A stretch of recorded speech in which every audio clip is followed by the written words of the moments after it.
Hey, quiet, listen to me. We're going to start a show. Now, some of you people have been with me before. You know it's going to be a tough grind, but we're going to have a show.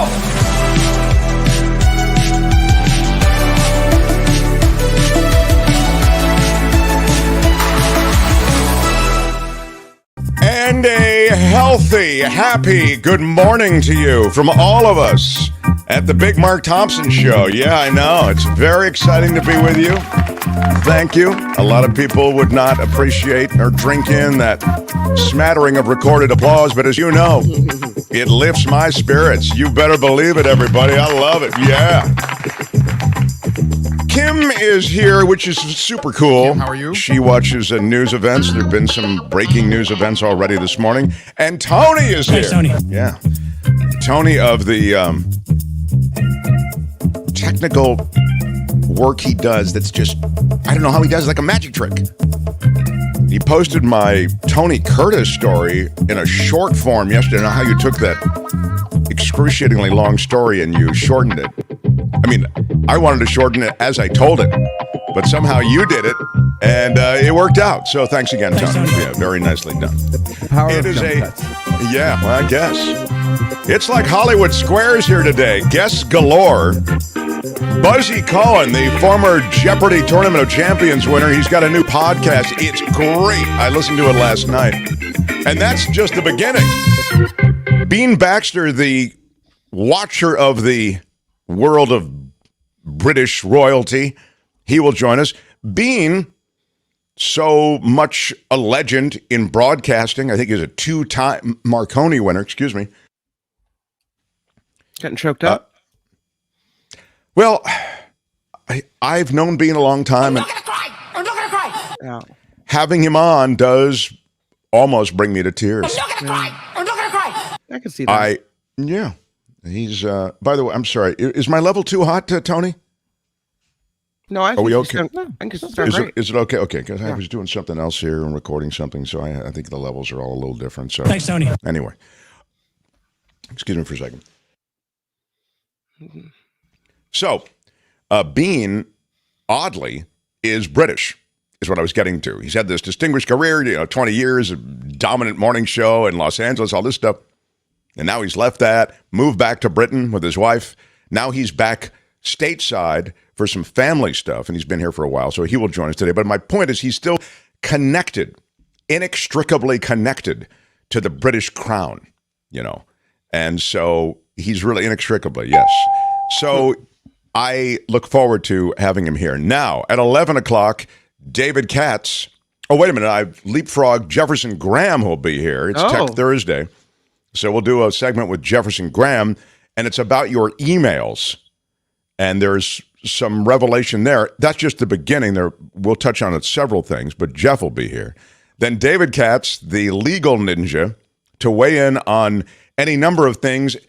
Maybe the political side of things, some of these cases that grind on, the Trump case involving E. Jean Carroll in New York. He'll touch on that, but he'll also touch on the Ed Sheeran case. As you know, Marvin Gaye's estate is suing Ed Sheeran for copyright infringement, essentially, for writing a song that's too much like a Marvin Gaye song. So David Katz has actually been involved in cases like this before, and he will offer his opinion. And finally, Belinda Waymouth with It's the Planet, Stupid, will join us in the 11:35 to noon kind of chunk. So we got a lot of stuff going on. And I also will mention Cavalcade of The Mark guests. Thompson Show. we do. It's a cavalcade. As I say, it's like the old Tonight Show. You probably heard the news. I don't think any of us are going to forget where they were when they heard the news this morning that Jada Pinkett's talk show, The Red Table, has been canceled, everybody. Oh, no. Yeah, it had to happen. It wasn't even on a real network. How do you cancel something that's like you're doing on your own? Well, it's one of those things, Kim. Jada had nothing to do with it. I don't know how exactly it was financed or who. I believe it was on Facebook TV. Jada had nothing to do with it. I think the fact is that the magic that is Jada, the key moments that you had with Will and Jada. Yeah. They only sustained an audience for so long, Kim. Jada had nothing to do with At it. some point, you have to be able to say goodbye to those things that are institutions in your life. Jada had nothing to do with So it. Jada's show is gone. And if you need a minute, I like that show. I understand it. Well, apparently you didn't tell enough people. That's what could happen to our show. I mean, you got to get out there. You, Kim, you need to get out there and get the word out. Yeah. Because now you have more time because Jada's show is off. You could use that time to spread the word about our show. Maybe if we renamed our show The Red Table. Oh, I see. Well, that's a we could pick thought. up all those No, people no. looking for We could throw some red in there in your studio. I mean, our logo is red. We could Yeah. Well, absorb that whole thing. No.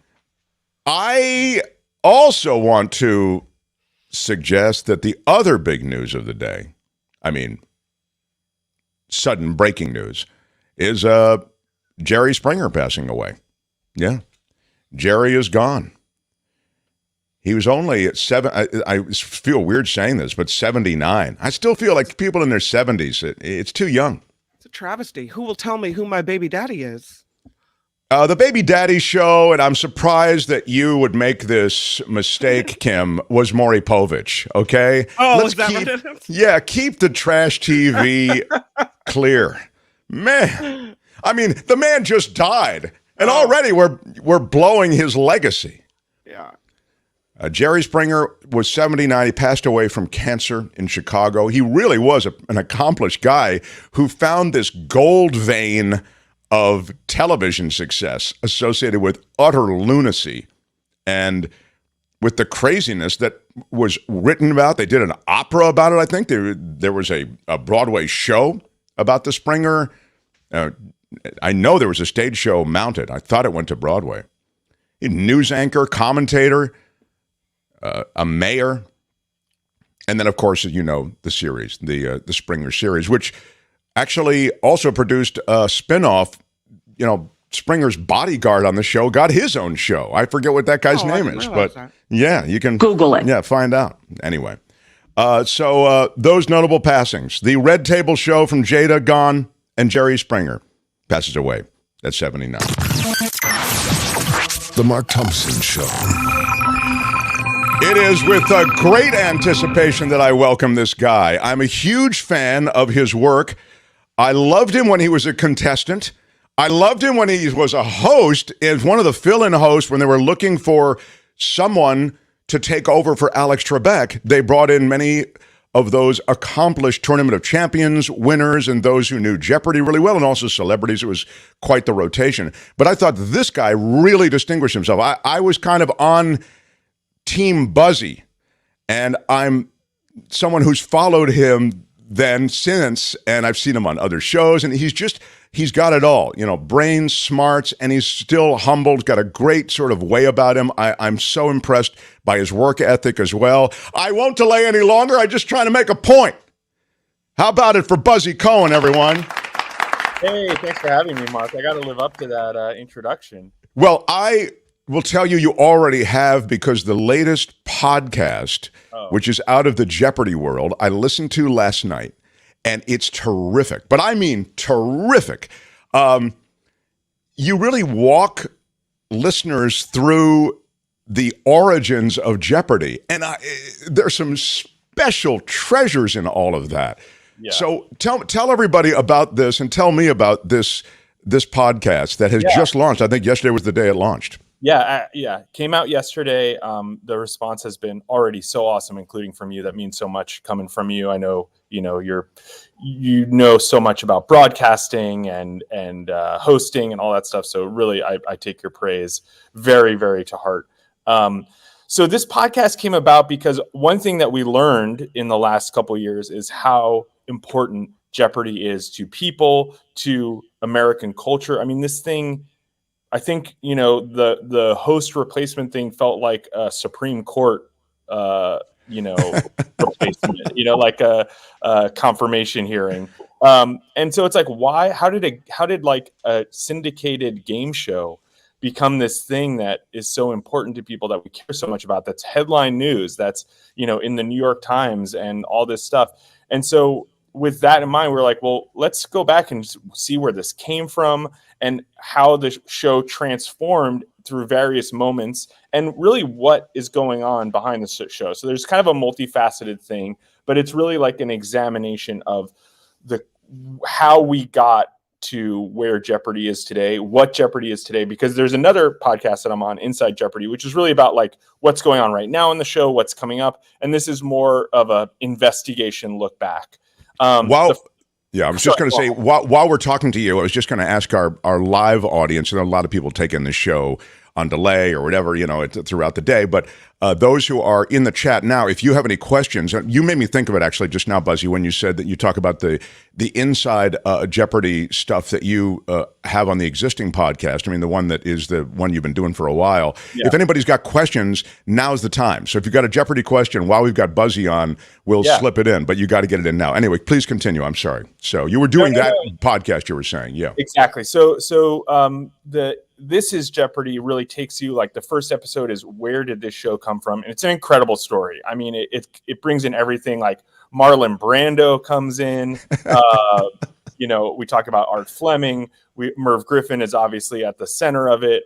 Merv's wife, the quiz, Mark Van Doren, Charles Van Doren. I mean, like the people that walk through, and even moving up into the, Alex Trebek era as we get into that, Lucille Ball, Weird Al Yankovic. I mean, the random people that kind of walk through the Jeopardy story is incredible. I in preparing to make this, I actually listened to another podcast about the creation and the kind of story of the Oprah Winfrey Show. And that's like another show where Oprah got syndicated initially because she had the same syndicator as Jeopardy and Wheel. And those shows were such a success in syndication that King World then had the leverage to push Oprah into the American audience. That's exactly right. They said, if you want Jeopardy and Wheel, then run this show, which is called Oprah. That's exactly how it happened. That's how syndication works so often.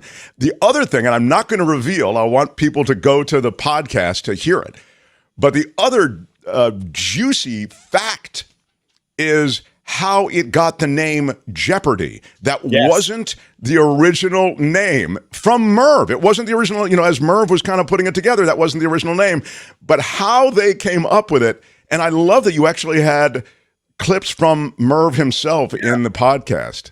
Yeah, one of the great things, obviously, some people who have passed, there's archival clips, but a lot of people who have been involved in making the show, first of all, are still making the show. There are people who have been on, Jeopardy is entering its 40th year. There are people who have been on the show for 38 years who are still working on the show. Wow. And so, we were able to interview a lot of these people who, were there. We have a whole episode about Ken's run, and we have like the EP and the producers who were sitting there in the booth going, oh my God, did we just kill this show? Did we, you know what I mean? Like, sure. Now looking back on it, of course, this like lifting the game limit was the greatest thing the show did in the last, 40 years, really. But at the time, it was like, oh shit, what's gonna happen? Sorry, I don't know if I'm allowed to say that. I think we're allowed. It's okay. We're allowed. Okay. We avoid it, but it's okay. What did we do? And just kind of like getting to hear the people talk about what it was like to live through those moments. And we go through all that. We even there are a couple different episodes where we follow a day of taping. But there's one episode where we do that day from the contestant point of view. There's one episode where we do it following Ken. He was the host at that time. Oh, that's great. And we have one where we go through the writers and like writing a show. And then the writers and researchers are watching along. And if there's a contested answer, they go and they caucus. Yeah. Decide if they can accept it off site. There's like a separate, room where they're all it's actually a library that they have where they start researching. Oh, should we accept that? And so there really is a board of governors kind of to Jeopardy. Yes. I love that. It's the writers and producers, of course. Yeah. Yeah. I want to ask you a meta question, and you kind of touched on it and made me think of it. And you do get into this. And again, I'm just you've only dropped one episode so far of the This Is Jeopardy podcast, but I was just transfixed as I listened. I just loved it. And by the way, it also, like, when you're listening and taking in certain media, it has a lot of, here, Tony's got it up on the screen now. You can see it. This is Jeopardy, the story of America's favorite quiz show. It was late last night. I wanted to make sure I listened to the show before I had you on, and I was excited about listening. I'm a Jeopardy fan anyway, and a fan of your work, obviously, as I said. So I listened to it. And when it's late at night and there's no other distraction or whatever, that you really get into a story. And the story of Jeopardy is a great story. And so, as I say, there are all of these nuggets. But as I was listening, I wanted to ask you this question, which now I'm going to ask you.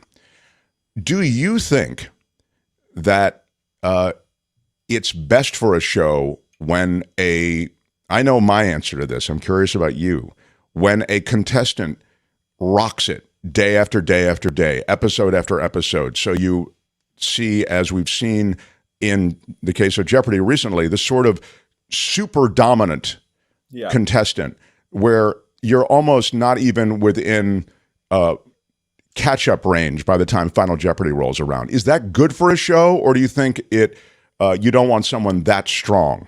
I think it makes better television. I think it's more exciting. I think the stakes suddenly get higher, right? The stakes feel more important. Right now on the show, which is much more normal to have a spate of 1 or 2 day champs.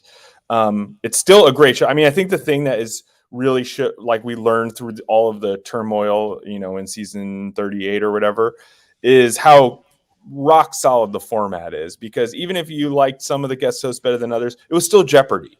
And I think they're like the majority of people tune in for great writing, a really tight format.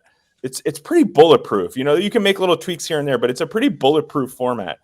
I think what a long-running champ does is bring other people in because it feels like there's something special happening. And I know I've met so many people who are like, oh my God, when Matt Amodio, when Amy Schneider or James Holzhauer were on their run, I started watching and I totally got hooked. And that's how I started watching Jeopardy. That, by the way, is the right answer. It only helps the show. Exactly. I want to answer a couple of questions because there's some good questions. And I want to say that we get into these. Go ahead. So somebody asked about buzzing in. How do the buzzers work? Oh, and that's right. Yeah. Entire episode of the podcast about how the buzzer works. So I want to tell people there is an episode coming. It is very well written and researched. We do half of it is from the contestant point of view. And there's a guy named Fritz Holznagel who has created a buzzer practice system. He wrote a book about secrets of the buzzer, he runs like buzzer boot camps. But then we also interview Michael Harris, who works for the show, and he's the guy who enables the buzzer. And you are exactly right, Chad. The contestants have to wait until the host finishes the question to buzz in. But that was not the case in season 1 of the show. In season 1, they could buzz in whenever. But Alex was a host and a producer because they didn't have enough money in the host budget to pay him what he wanted. So he said, I'll be a producer too, so I can make more money.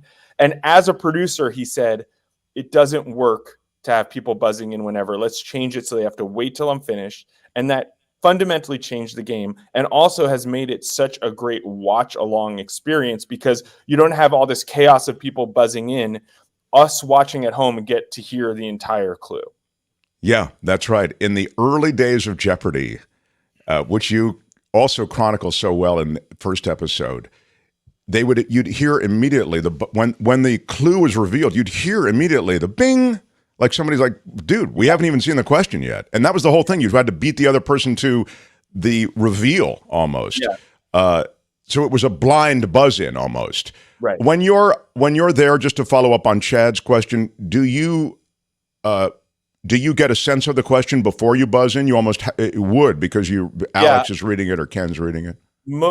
I think most contestants agree that you read the clue faster than the host does. Sure. And figure out if you know it. And then there is a difference of opinion if you either do by ear, the host finishing, or what you can't see at home is that there are actually lights along the side of the board. And when the buzzer is enabled, the lights turn on. So some people go by the lights and some people go by ear. The other question was, did Alex speak with you in the commercial break? Alex would speak mostly with the audience during the commercial break. And that was something that he actually created. Somebody mentioned that Art Fleming was the original host. We have an episode about Alex becoming the host, and he was very controversial. A lot of people were not happy about Alex Trebek hosting Jeopardy. And talking to the audience was one of the things he initiated in that initial period during the commercial breaks, and he continued to do that. And now Ken and Mayim both do that as well, taking questions from the audience. One reason that the host does not talk to contestants much during the game is that they've been looking at all of the game material. You get all the 5 games that are taped that day, plus a bonus game that gets thrown out. That's a part of a standards and practices thing. Stop right there. You're saying the host reviews a bonus game that gets thrown out also, you're saying? Correct. Okay, go ahead. Yeah. Yeah. So the idea is that the writers and the host review 6 games, and then a separate party that is separate from Jeopardy, that's standards and practices, or selects and orders the 5 games of the day, separate from production. So that's to make everything fair. But what I want to say is, I may have read something about, Mount Kilimanjaro that's coming up later in the game, and you might say, oh, I'm going to climb Mount Kilimanjaro, and I might mention something that's in that clue by accident. Now, I don't think Alex would do that. I don't think most hosts would do that. But I think just to be careful that something doesn't slip out, you're like, I don't know why I'm thinking about whatever, but it's in my head. I think, Jeopardy, as you hear in the first episode, is really a product of the game show scandal. And it is one of the shows, that really fought to have integrity against that, and not the separation of host and contestant was a big part of that. It was wild to hear also in that first episode that Merv thought it was all over. Like after that scandal that you're talking about, Merv thought, oh, game shows are done. This is awful for us, following that, that Van Doren scandal. And of course, they did go into hibernation, I guess, for a while. Yeah. And it's really a great story about turning the challenge into the feature, right? Oh, we got in trouble for giving the contestants answers. Right. All right, well, let's make a game show where we give them the answers. It's so inspired, and it's great, and that's a great part of the story. Melody says, love the SNL parody of Jeopardy. Did Alex like it? Do you know the answer to that question? He did. Yeah. He liked them, he knew them, but his favorite was the Eugene Levy impersonation, which I think was on SCTV. Maybe. SCTV, sure. Yeah, but that was his favorite parody. It's funny because I think Will Ferrell was playing a character, but I don't know if it was like a very Alex Trebek character. It was more like a befuddled professor. If you actually watch it and listen to it, it's not very Alex, but it was sort of like just kind of a foil, like the straight man for all of the other, so-called celebrities. Yeah, the madness was, yeah. He definitely knew all of it. He loved all. I mean, he knew that if you're getting that kind of parody and stuff, it means you're doing something that is really resonating with people. We're talking to Buzzy Cohen, and how does Jeopardy hire writers, Debbie is asking, and have any former players become writers? I don't believe any former players have become writers. The sort of funnel is actually most people become researchers first. And so you work as a researcher supporting the writing team. Every clue has to have at least 3 sources. It's very, very well sourced. So it can't just be like, oh, I read this in one place. They need to find 2 other sources to back it up. We have processes and protocols and standards. Exactly. Exactly. And in doing that, you really learn how a clue is crafted. And so that's kind of the farm team for the writing staff. I see. So that if you're interested in becoming a writer, look for those researcher job openings over at Jeopardy. And that was also asked. Did they hire civilians? So yeah, I mean mostly civilians. Yeah. Yeah. This is a really odd question, but let me just throw it. It's really like I didn't know this. Rain is asking, did Mel Gibson's father win Jeopardy, and his winnings finance the family's move to the U.S.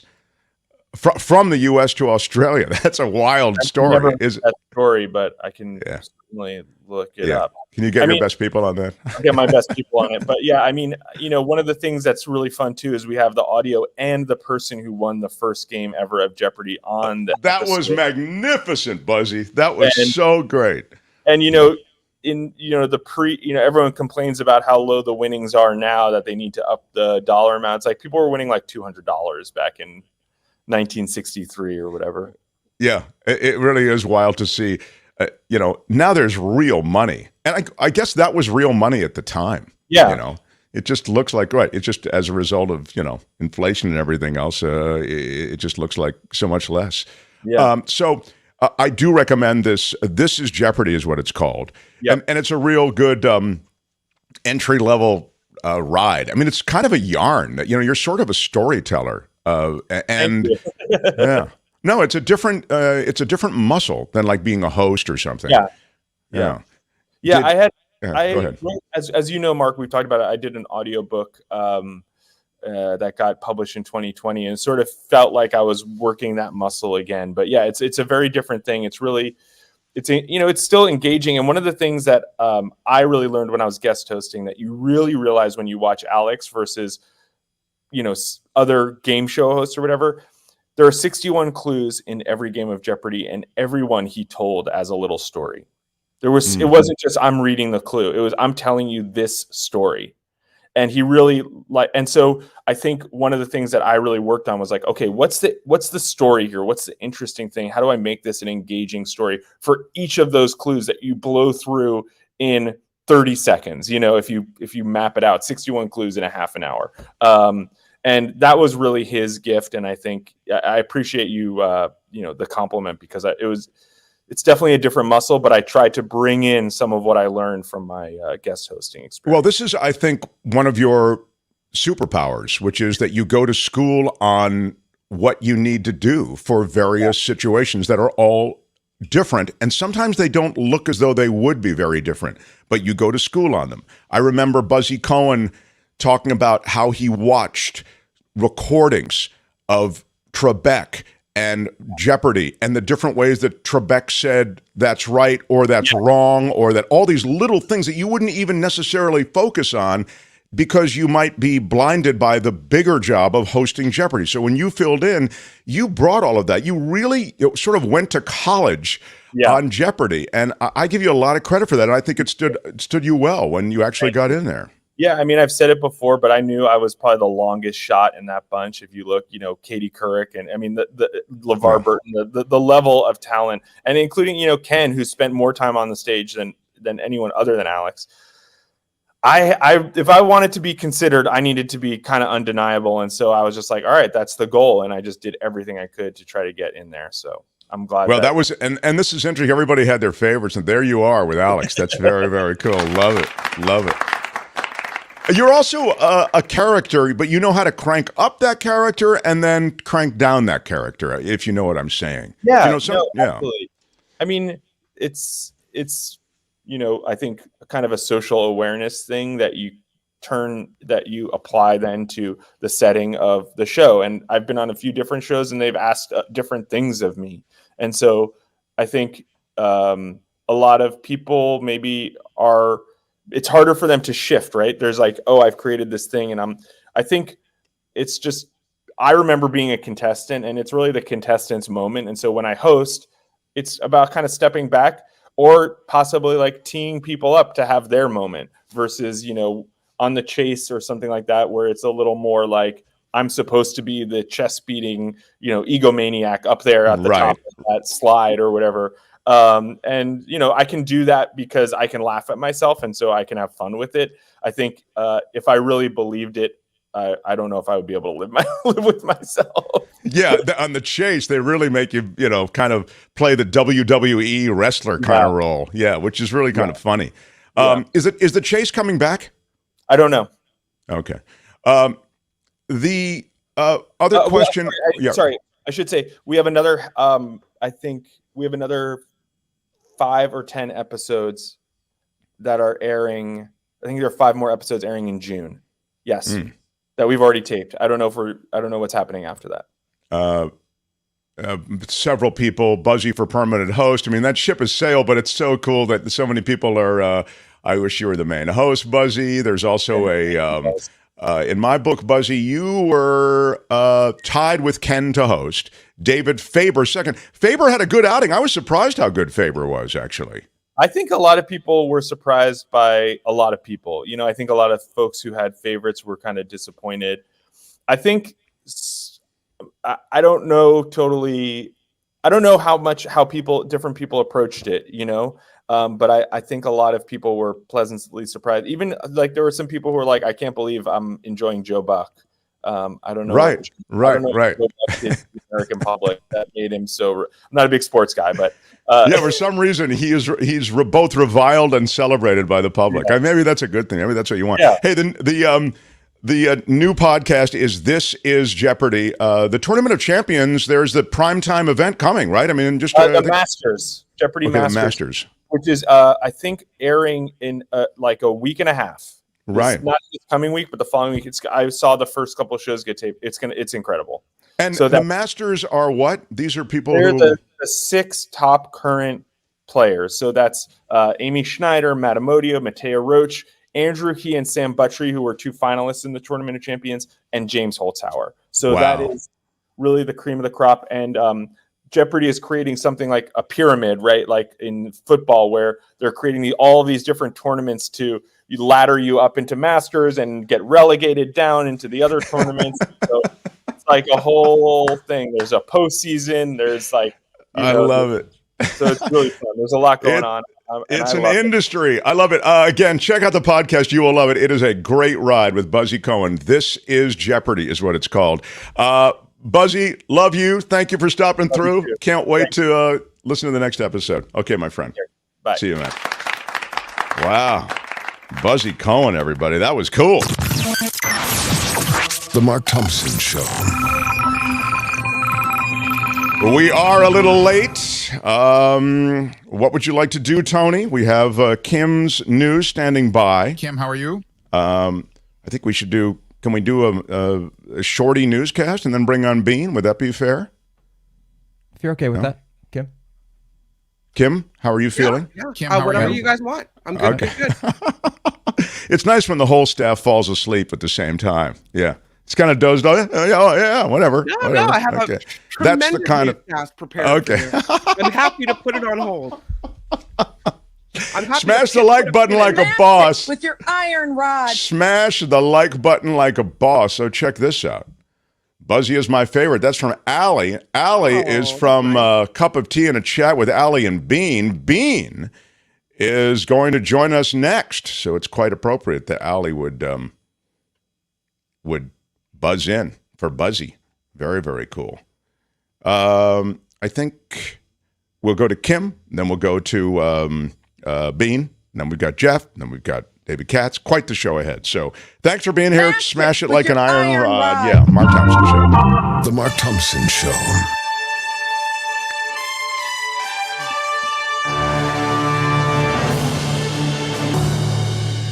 On the Mark Thompson Show, I'm Kim McAllister. Let's start with this story out of Kentucky.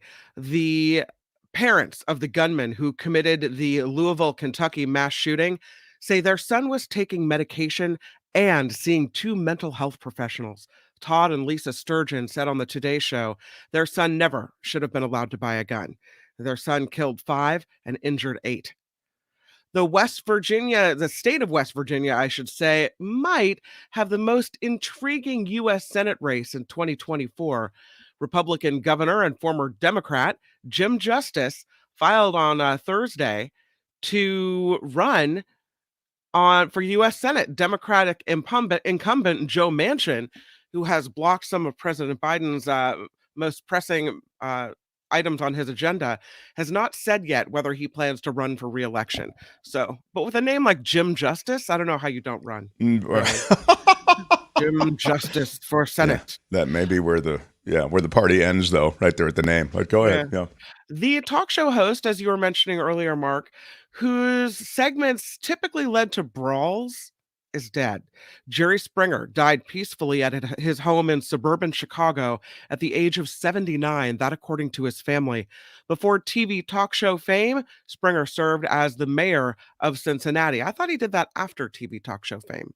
Maybe before. I don't know. I was before. Yeah, before. Yeah. This woman has also passed. She is the woman who accused Emmett Till of approaching her with unwanted advances. She has died. Carolyn Bryant Donham passed away at the age of 88 from cancer. Donham, who was white, accused Till, of course black, told her husband that his half-brother and his half-brother about the incident, and they would go on to torture and kill Till in Mississippi. Last year, an unserved warrant was found for Donham's arrest from 1955, although the state's attorney general would say there was no new evidence to pursue any charges in that case. Till had traveled from Chicago and was visiting family in Mississippi at the time. There are some developments in a high-profile case out of Northern California. You know Elizabeth. She stays out of prison again. The founder of the blood testing lab Theranos is getting more time now before she is locked up. Elizabeth Holmes. Well, she's locked up in a minimal, but you're right. She will have her freedom taken away. She won't be able to walk the dog anymore. No. She had been ordered to begin serving an 11-year sentence for fraud today, but her lawyers filed an appeal that pushes the deadline out at least a few more weeks. The 39-year-old was spotted this week vacationing with family in San Diego. Yeah, it's lovely this time of year, San Diego. Really nice. Yeah. It is a Spare the Air Day around the Bay Area. Look at that. It's the first Spare the Air alert of the year due to the high levels of smog expected. And experts say the combination of light winds and temperatures in the 80s, along with car exhaust, creates unhealthy air. As you can see here, it just kind of sits there. It's just tough to conceive that San Francisco would have bad, right on the bay, you're right out the ocean. That's how, industry and fossil fuels have just, created this situation. Grossness. What we've got going here is a situation. What he's got going here is a situation. Exactly. Anyway, go ahead. There is a bakery right here in Petaluma getting some national attention. Food website Mashed has named Della Fattoria as one of the top bakeries in the United States to get bread. You can see that big old tray of bread right there. Nice. Yeah, they listed their unique ingredients and their menu as reasons why it considers, the website Mashed, considers the bakery one of the very best. The website named 16 bakeries in all. 3 other California bakeries also made the list. And of course, today is the NFL draft. So it's the very first day. The draft takes place tonight in Kansas City. Carolina Panthers traded for the top pick. They are expected to pick a quarterback. The Mark Thompson Show is crowdfunded. That means we have to rely on you. So you can help us by contributing via Patreon and PayPal, and you can find the links and so very much more at themarkthompsonshow.com. Yeah. Yeah, Oh, that's very right. Cool. Yeah. I'm Kim McAllister on The Mark Thompson Show. Mm-hmm. I've told you it's never easy being in this business. The Mark Thompson Show. Well, it's great to have this guy on. I have known him all my professional life. I consider him a dear, close friend. That's why he can ignore my calls and many entreaties to appear here. But once in a while, and that's, because we're so close, I'm not offended. Once in a while, I'll ask, and he'll agree to come on. And in this case, with the coronation in the offing, with also Taylor Swift news, these things hit the radar of our guest in a big, big way. How about it for the multi-Marconi award-winning Bean Baxter, everybody. He's the co-host of the podcast, A Cup of Tea and a Chat. Very popular podcast with Allie. I like it very much. Bean, you are British. We were talking about this before the show because Tony couldn't believe that you are British. He used to listen to you all the time on K-Rock. Right. Well, like a lot of people, I have dual citizenship, half American, half British. I feel British. London is my home, my hometown, and a place where I've been living for most of the last 3 years. Mark, I appreciate you having me on today, but I think you've overstuffed the program today. I think you're in a world of hurt. I think it just takes one little domino to topple. The whole thing's going to go off the rails here. I agree. What do we have, about 45 seconds total here for my segment? Well, I wondered why you were speaking so quickly, and I guess that's the reason. You are a nothing if not a professional, and you sense that we are up against it. But you are. Don't let that affect you. Let's try to have as leisurely a conversation as we can have. We can always return. You're not going back for the coronation. You're not going to Britain for the coronation. I'm not. I wish I were there. It pains me for reasons we won't go into that I'm not at home right now, but I do still follow it with a great deal of interest. I am not, as was advertised at the top of the show, a royal watcher. It was a fair comment to put on my name. I'm really not a royal fan. I was a Queen Elizabeth fan. She was my rock, right? As you know, I have a tattoo of Queen Elizabeth on my body. That's how much of a fan I am, right? But it's a very interesting time to see. How long did it take you to get the tattoo? How long to actually, was it a multi-day thing or not? 5.5 hours. Did it in one sitting. Yeah. Wow. Very good. So it's a very interesting time. Look, the coronation that is going to be happening in Westminster Abbey 1 week from Saturday is going to unfold largely the way it has for more than 900 years in that room, with the Archbishop of Canterbury presiding and all of the bells and the whistles and the scepter and the orb and the chair and the crown. All of that is going on right now. But so much has changed since the last coronation. You know, most of your listeners have never seen a coronation. This is only the second one that's ever been televised in history, right? And it's been a long time since his mother became queen, right? So it's very interesting to see what the level of excitement is in the UK right now, because Charles has been at times a deeply unpopular figure. Sure. In fact, 5 years ago, there was a poll of the British people who overwhelmingly said, can we just skip Charles and get right to William? He's the one we like. Which the poor man has been waiting his entire life to take this job. It is true. He has been in the on-deck circle for too long. He has. And I feel kind of bad for him. And I bet you do too a little bit, Mark, because in some ways, he has been a very progressive figure, particularly coming from the House of Windsor. Yes, and on the environment, he's been out front. That's a great point, Bean. Since he was 21 years old, he has been out there giving speeches about the environment and doing everything he can with the wind farms and everything else that he does. And he's also been on the right side of animal rights. He was the one who got foie gras taken off royal menus, those sorts of things that he's been doing, large and small, right? So I think he's a fundamentally decent guy. He is not someone who is comfortable in a crowd.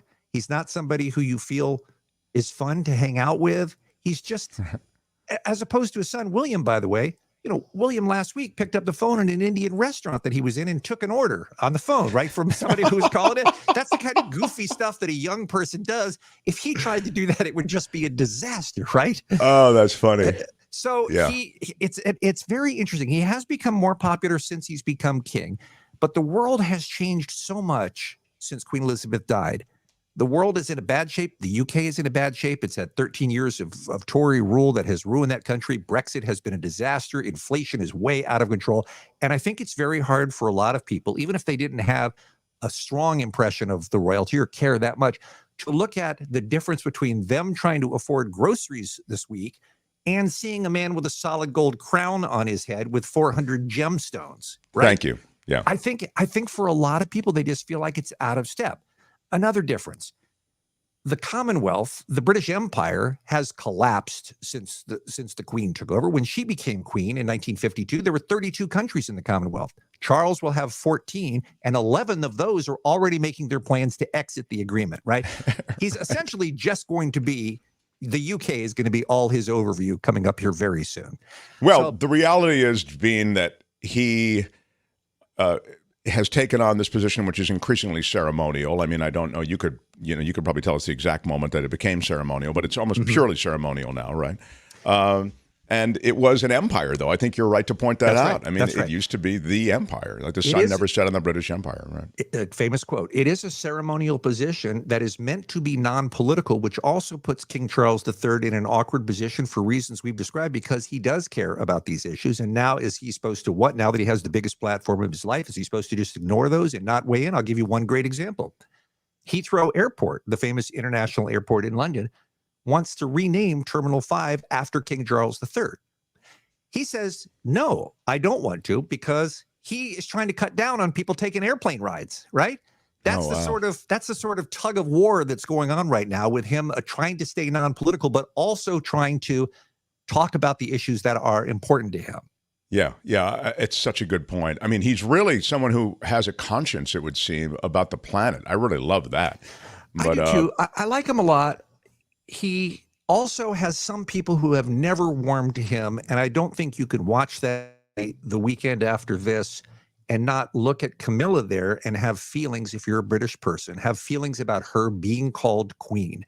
There are some people, as unfair as it might be, who do not accept her because of the way they got together, because of the multi-year affair that caused so much heartache for his dear wife, who not only was the most popular royal other than Queen Elizabeth in history, because she died so young, she's been beatified to a certain extent, and Sure. Camilla can never live up to that, right? And people just largely do not want to see her as their queen. But the other side of that equation is the heart what it wants, and I know you've said that before, right? And also, they've been together for over 30 years. So it's a real relationship. This wasn't a fling. This is the love of his life. And I guess we need to accept that. So there's a lot of storylines that are going on. I have no doubt that millions and millions and millions of people in countries around the world, including the United States, are going to be watching that thing because it's just not something we see very often. But I do feel that there's a real disconnect for how British people feel about the monarchy compared to when his mother wore the crown. It's so well said. And you're right. I mean, I think when there is this ritual, we love ritual as just as the human species, and it's a gilded ritual, as you also say. It's a bejeweled ritual. It's full of all of this gold and royal jewelry and costumes. I mean, it really is it's like going to a really long Broadway show. But I think it's, well, the selection of a new pope is not so different. The Catholic Church is drenched in some of that same stuff, Right, a lot of ceremony. I'm glad you brought up the church because Charles is the defender of the faith, right? That'll be part of the oath that he reads as he becomes officially king. Of course, he became king the moment his mother died, but this is when it's like being sworn in as president, right? And he is representing, he's the head of the Church of England, but he is another example of how progressive he is. He is reaching out to make it a multi-faith ceremony. There is going to be a nod. There is going to be new text added to say, I understand I'm the head of the Church of England, but we welcome people of all faiths and respect people of all faiths in the UK. And that's nice to see something like that happening. That certainly wasn't part of the original text. Exactly. Sure wasn't. Right. Sure wasn't. Yeah. But I also, another thing that I don't really know how religious you are. I suspect you respect it, but are not a personal believer, Mark. And I'm not trying to put words in your mouth, but there are people who see that part of the ceremony where the king will be anointed with this consecrated oil, I guess is what they call it. And that's the one part of the ceremony that is not televised. They do that under a little tent, right? It's too precious, it's too private, it's too personal to put on television. But the reason they do that, going back hundreds and hundreds of years, is this is a person who's been chosen by God to be your ruler. And I think that just rubs people the wrong way because if we know nothing else in the age of mass media, we know that these are just human beings with foibles like everyone else. And it's not even like this is a bloodline that has been unbroken for centuries. It's been broken all the time. Lots of people have become king who weren't in the bloodline. So why do they still do that part, I wonder? Yeah, I didn't know that. The magic oil part. And go ahead, Kim, real quick, our last minute with Bean, please. You got to unmute, though, when you want to join us. I have a question about the magic oil. Is that something like they do? You say they do it under a secret tent. That's What's going on in there? Is there like oil massage thing happening, or like is it? Yeah, that's it, what are Kim. they It's an oil doing? massage.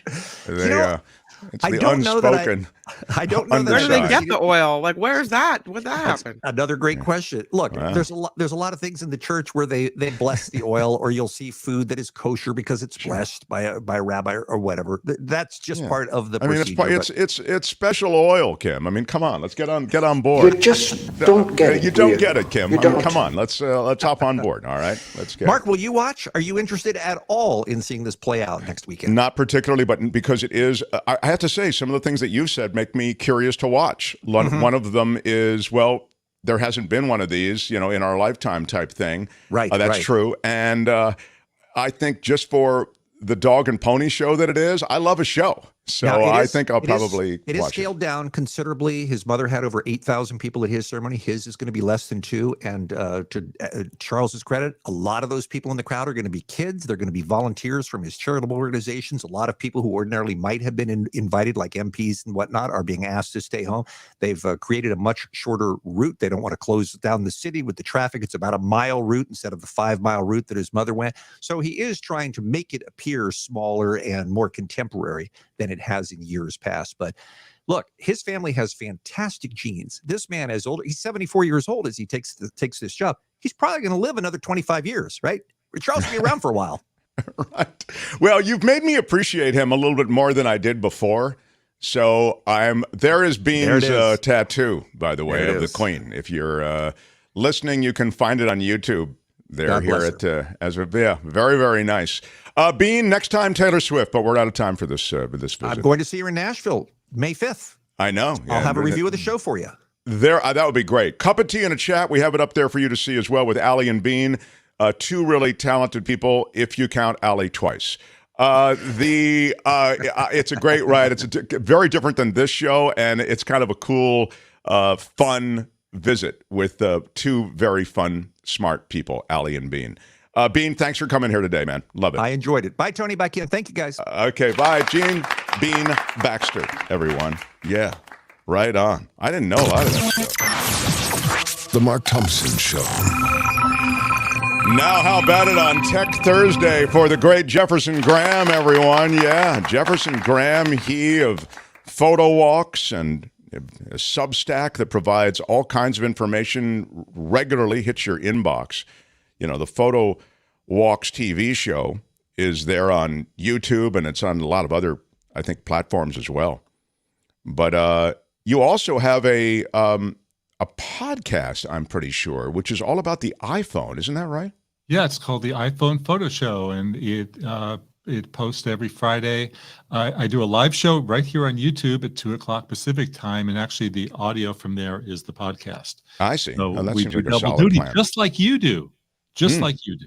Yes. Well, Right? I mean, you set the tone, Jefferson Graham. So tell me about, as we talk about tech stuff, something that emerged and has emerged and continues to emerge in the revelations around Tucker Carlson and communications that all of the Fox people had, but increasingly communications around Tucker Carlson dealt with racist, anti-Semitic comments, these sorts of things that would sort of essentially reflect a part of Tucker Carlson that we might have only seen a little bit of on television. How can they recover those things, and can they do that to all of us? And what do you do to avoid, the email being misconstrued? Can you get rid of emails? How does it work? You can't. There's a written record, particularly when you're working for a company, and clearly he was using a company-issued phone that had access to read everything, not just read, but compile and hold on to everything that he typed on his phone. So I've said it a million times. I'm going to say it again. If you be uncomfortable reading something that you're sending in a text message on the front page of a newspaper, don't do it. Because this stuff can come back to haunt you. Tucker Carlson got fired for his text messages. He was the number 1 most viewed host on Fox News, but his text messages got him fired. Think about that for a minute. That's wild. Kim, you may want to erase some of your, but you can't. Once Kim sent them, they're sent. You're saying there's an actual permanent record of text messages too? Well, clearly, how did Dominion get access to all these text messages? Sure. It's because they were all archived. And I used to work with somebody that would say disparaging things about people that we worked with, and I'd say, "Stop! Don't call me up. Let's talk on the phone, but don't write it down. This is not smart." Because they have access to your email, to your text messages, to every keystroke that you do. And the thing is, it's easy to let off steam by typing, but that stuff can come back and haunt you. Email. Who doesn't use email? There's somebody that we know that we talk about a lot that will not use email. That's Donald Trump, who doesn't write anything down in an email because he knows the paper trail will kill him. Yeah. Also want to talk to you about streaming. Yes. Movies seem to be going into the theaters a lot. We have Michael Snyder in tomorrow. He's our regular theater critic, the Culture Blaster. And he's always talking about the fact that stuff is opening. I remember during COVID, it was streaming and opening in the theater simultaneously. Now it seems to open in the theater, and it comes to streaming sort of on the same schedule that it used to, which is, it takes a month or two. Tell me about the state of the state on that. There's a big convention that's been going on for the past few days called CinemaCon, which is in Las Vegas, and it's a theater owner convention. And all the studios traipse there to say, we believe in theaters. We do not want to do first run streaming anymore. We want to have all the movies premiering in the theaters. They make too much money, clearly with the big ones, like the Top Guns of the world and the Avatars. That was a lot of money. I mean, I think Top Gun was $1.5 billion and Avatar was $2 billion. And had they gone straight to streaming, they wouldn't have seen that kind of money. So I think it was a short-lived little period that we had where big movies were going straight to streaming. All the rest of the stuff will go to streaming, but the big films are going to premiere in the theaters first. The other thing about movies is related to another announcement that was made, and that was from Netflix. They had, even though by now evolved this brand to a streaming service, they still had what they were born as, which was the DVD distribution or rental or loan out service. Now they have announced that they're going to do away with that. I always like the DVDs because there's so much extra content on there. You can hear the director or the writer talk about various scenes, their deleted scenes, their alternate endings, all that stuff. What's happening to those DVDs? Are they still making DVDs? Where can I get them? Okay, well, two big things here. First of all, I mentioned this story to my wife this morning, and she said, I didn't know they still sent out DVDs. Really? That's the thing. So, but they do, and the last DVD is going out in September. The streaming services have dramatically cut back on the amount of films that they've made available. So the only place you can get them is on DVD. So DVD still exists, DVD and Blu-ray. There's still a business. I was at the Vons supermarket this morning checking out, and there was a big rack of DVDs at the cash register next to the chocolate bars. Then when you cross from there, you go to the Red Star little kiosk. Of course. They rent movies for $3. And that was next to the little machine that you put your coins in, and they'll convert it into dollars. But there's still DVDs out there, believe it or not. And I think we've got another 5 to 10 years of them.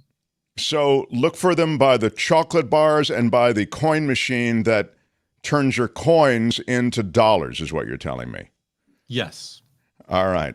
I love that plan. So today, if I want more Jefferson Graham, and I do, because I feel as though we've had to a little bit kind of move this segment along, I can find you. Where can I find you, Jefferson Graham? Well, today we're live at 2 o'clock here on YouTube, PhotoWalks TV, youtube.com, PhotoWalks TV. We're going to be talking about this Insta360 Flow, which is a new fun little gimbal, and about how to do some crazy special effects on your smartphone. I have a new look. I hope that everybody likes it. I did a big paint job yesterday. What do you think? Behind me? Yeah, I like it, actually. And I know you want me to go, but I'm just going to do one quick little tune. Okay. How did you decide on what color you were going to use behind you? Because I talked to another streamer who told me that was the way to go. Yeah. And go get it at Sherwin-Williams. Very good. Do we know what the song is? We sure do, and it's so topical. Good for you.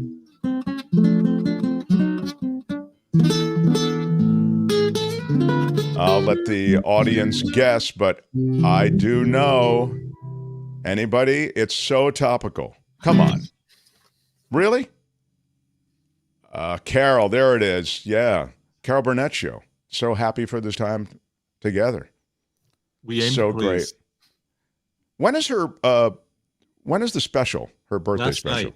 It was on it NBC was last night. night. Damn it. All right, well, I'll find it online. It's on the Peacock or whatever the hell. It's on the Peacock. Yeah.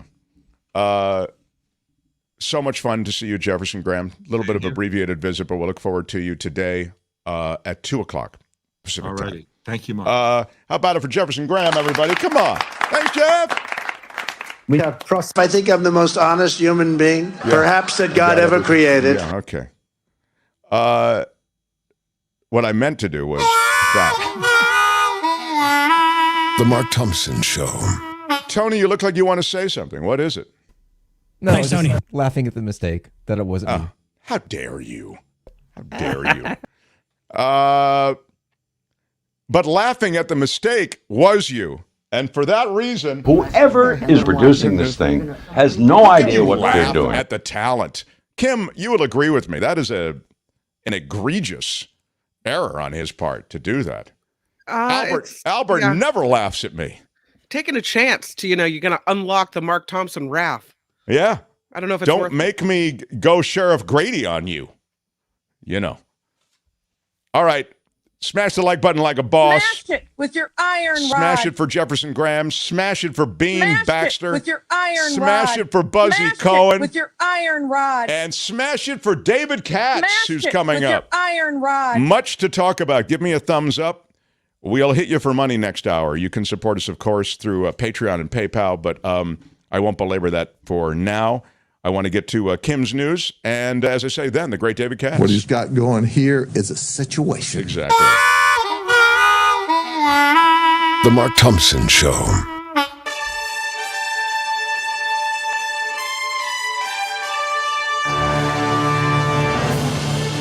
On the Mark Thompson Show, I'm Kim McAllister. We'll start with Nikki Haley because the Republican presidential candidate says it's unlikely President Biden will live through the end of a second term if he is reelected. What? She knows that. In an interview with Fox News, the former South Carolina governor added Biden supporters would have to count on Vice President Kamala Harris. Man, she's really bringing it. Biden is 80. He announced he's running for re-election on Tuesday. And now, she's out there saying he's not going to live. Wow. Girl, you just woo. Yeah, you just woo on that girl. I don't know about that. She's saying we need to wonder how does the Kamala Harris finger puppet feel about that? I think she's pissed. Yeah. I'm ready to serve, Mark, if I need to. In the unlikely event, I'm ready to serve. Is it meant to scare people, you think, when she says, oh, you're going to have to rely on Kamala Harris? Yes, of course it is. Yeah. Yes. Mm-hmm. Well, I mean, that, yeah. I have some good news for you. You throw everything against the wall to see what sticks, I think, in these various conversations of presidential politics. Go ahead. Yeah. You were worried about all the Bed Bath & Beyond 20% off coupons. I'm downcast about it. I'm not worried about it. I'm truly depressed. It's been a very tough time for me. You had hoarded them, and now you might still be able to use them. And here's how. Some big box stores are accepting competitors' coupons. Wow! As Bed Bath & Beyond holds its going out of business sale. Big Lots and the Container Store have both announced that they will accept the Big Blue coupons. It's fantastic. Yeah. The Container Store says every visitor who presents a coupon, a 20% offer, will receive 20% off a single item till the end of May. Wow, this is terrific. Morning. This is... Tell your little friends, the dreams do come true. You can mock it, but my dream has come. I've got so many of those, and I love them. And there you have it. I just don't know if there's anything at the Container Store for me, but all right. I like the Container Store. There's all kinds of great, containers for everything. You put some clothes away for winter.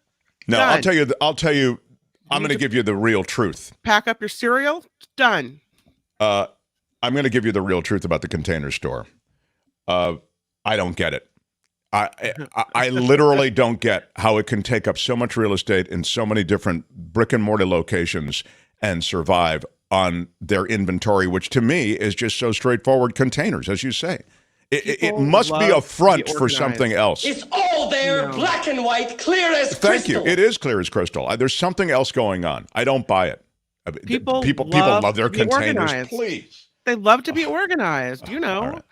I mean, you get to a point in your house where you're looking around and stuff is, it's not contained. All right. It needs a container. And so you feel to yourself, I must go to the Container Store. And Who is having that conversation? Anyway, all right. Maybe. That's the way it is. The pair of men in South Texas, there's a pair of them. They're admitting to stealing and selling hundreds of unused border wall panels. The material was in storage after the president ended construction on the border wall with Mexico. Jose Gonzalez and Juan Rojas have pleaded guilty to federal charges of theft of public property. Apparently, they had another use for the border wall panels. I don't know what. That border wall thing, there was just a case that wrapped up in more sentencing in the fraud case with Bannon and his co-conspirator, where they said, we're gonna essentially use all of your money and send it to the border wall project, and of course none of the money went there. No. And that didn't particularly bother me because people are sending money for a wall. It's ridiculous anyway. But I'm saying that there was a lot of BS wrapped up in that whole wall project. And so in a way, the grift, which was the wall project, continues in a way in that they're stealing materials that are there for the wall to be constructed to begin with. Yeah, they don't. East Palestine, Ohio. Let's go there again. The chemical train derailment costing Norfolk Southern Railway a lot of money. The company says it is spending an initial $387 million related to this incident that happened in February. The costs include environmental cleanup, anticipated legal fees, and money to reimburse the government for EPA oversight. Back to Petaluma. There she is, Katie. This mother has been convicted of reporting a fake kidnapping attempt at a craft store in Petaluma. On Wednesday, a jury found former Sonoma resident Katie Sorensen guilty of one count of making a false report of a crime. She was acquitted on the first 2 counts she was charged with, but now faces up to 6 months in jail. Sorensen told police a Latino couple tried to kidnap her 1- and 4-year-old children at a Michaels store in December of 2020. She recounted the alleged events on her Instagram video on her mommy blog that went viral. Prosecutors say she made the story up to grow her social media following. 6 months in jail for you. Wow. Yeah. That's a bad idea, man. It's a wild idea. No, it's not. It's not. It's all bad. To fake a kidnapping report? I mean, please. Well, yeah, she moved out of Petaluma. She moved to another state because of the backlash over this whole incident. Yeah. Apparently Sayonara, sucker. Yeah. She's a QAnoner. So I see. With the whole kid thing, that's yeah. Oh, I see. Yeah. So She's that's crazy. Right. AI, Grammarly. Oh no. What can it do now? Grammarly is introducing an artificial intelligence writing tool to its consumer offering. Yes. So now not only will Grammarly check your spelling and your grammar, it can suggest a whole rewrite of the whole thing. Wow. The generative text engine can also write something from scratch if the user enters a query into a search box. So maybe you don't feel like writing your newscast for the Mark Thompson Show. No worries. Grammarly's got you. It's fantastic. I'll tell you, I'd take a run at it if I were you. I think it's a good idea. Have AI do your show for you. I don't think I'm there yet. I don't think I can do it. No. I don't know. All right. I think we'll talk about this next week. I'll talk to you between now and next week. I think we should do one newscast that's AI. That's AI produced. But I would recommend, and Tony would probably back me up on this, that you go over it and correct the errors, because there will be errors. Well, it's funnier if I don't. That's true. But yeah, that's true. That's true. Yeah, if you don't correct the errors, we'll just do it as is and see if we can pick out which one is AI. Maybe I think it tells the real story. Like, is it good at it or not? I mean, if it, what's it going to have me say? I don't know. Yeah. And I'll read it cold as well. Samsung profits are down 95%. Its semiconductor business had a record loss due to weak demand for tech products. Semiconductor purchases are down globally through an economic slowdown, sending chip prices down in the first quarter. Samsung said in the second half of the year, its chip business will focus on mobile products and high-capacity servers as it expects a rebound in global demand. But 95%, that seems like quite a big loss in that area. And lastly, there is a teenager who is working at Sonic in a place called Humble, Texas. Maybe not so humble. No. Y'all And can all go apparent- to hell, and I'm going back to Texas. Yeah. He was arrested this week for allegedly assaulting a complaining customer. Harris County officials said the teen threw a drink and assaulted a customer after she said her order was wrong, and then assaulted the customer's daughter when she tried to get involved. Wow. That teen is now facing charges in Humble, Texas. That is pretty brutal. I'm telling you. The Yeah. Mark Thompson Show They is don't mess around crowdfunded. down there, do they? They don't. No, if you they get your do order not. wrong, you say nothing. That's it. That means we have to. Yes, go ahead. No, we have to wrap up, sadly. We I have to rely love on the your people stuff. to crowdfund the show. And We so do. you can help us by going to themarkthompsonshow.com, where you will find the Patreon and the PayPal links and so much more. I'm Kim McAllister on The Mark Thompson Show. Thank you, Kim. I thought very well done. They had to close down an entire radio station to silence him. And now he's here. Ladies and gentlemen, Mark Thompson.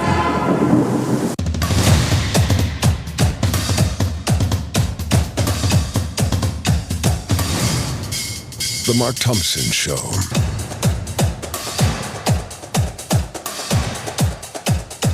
Who's Mark Thompson?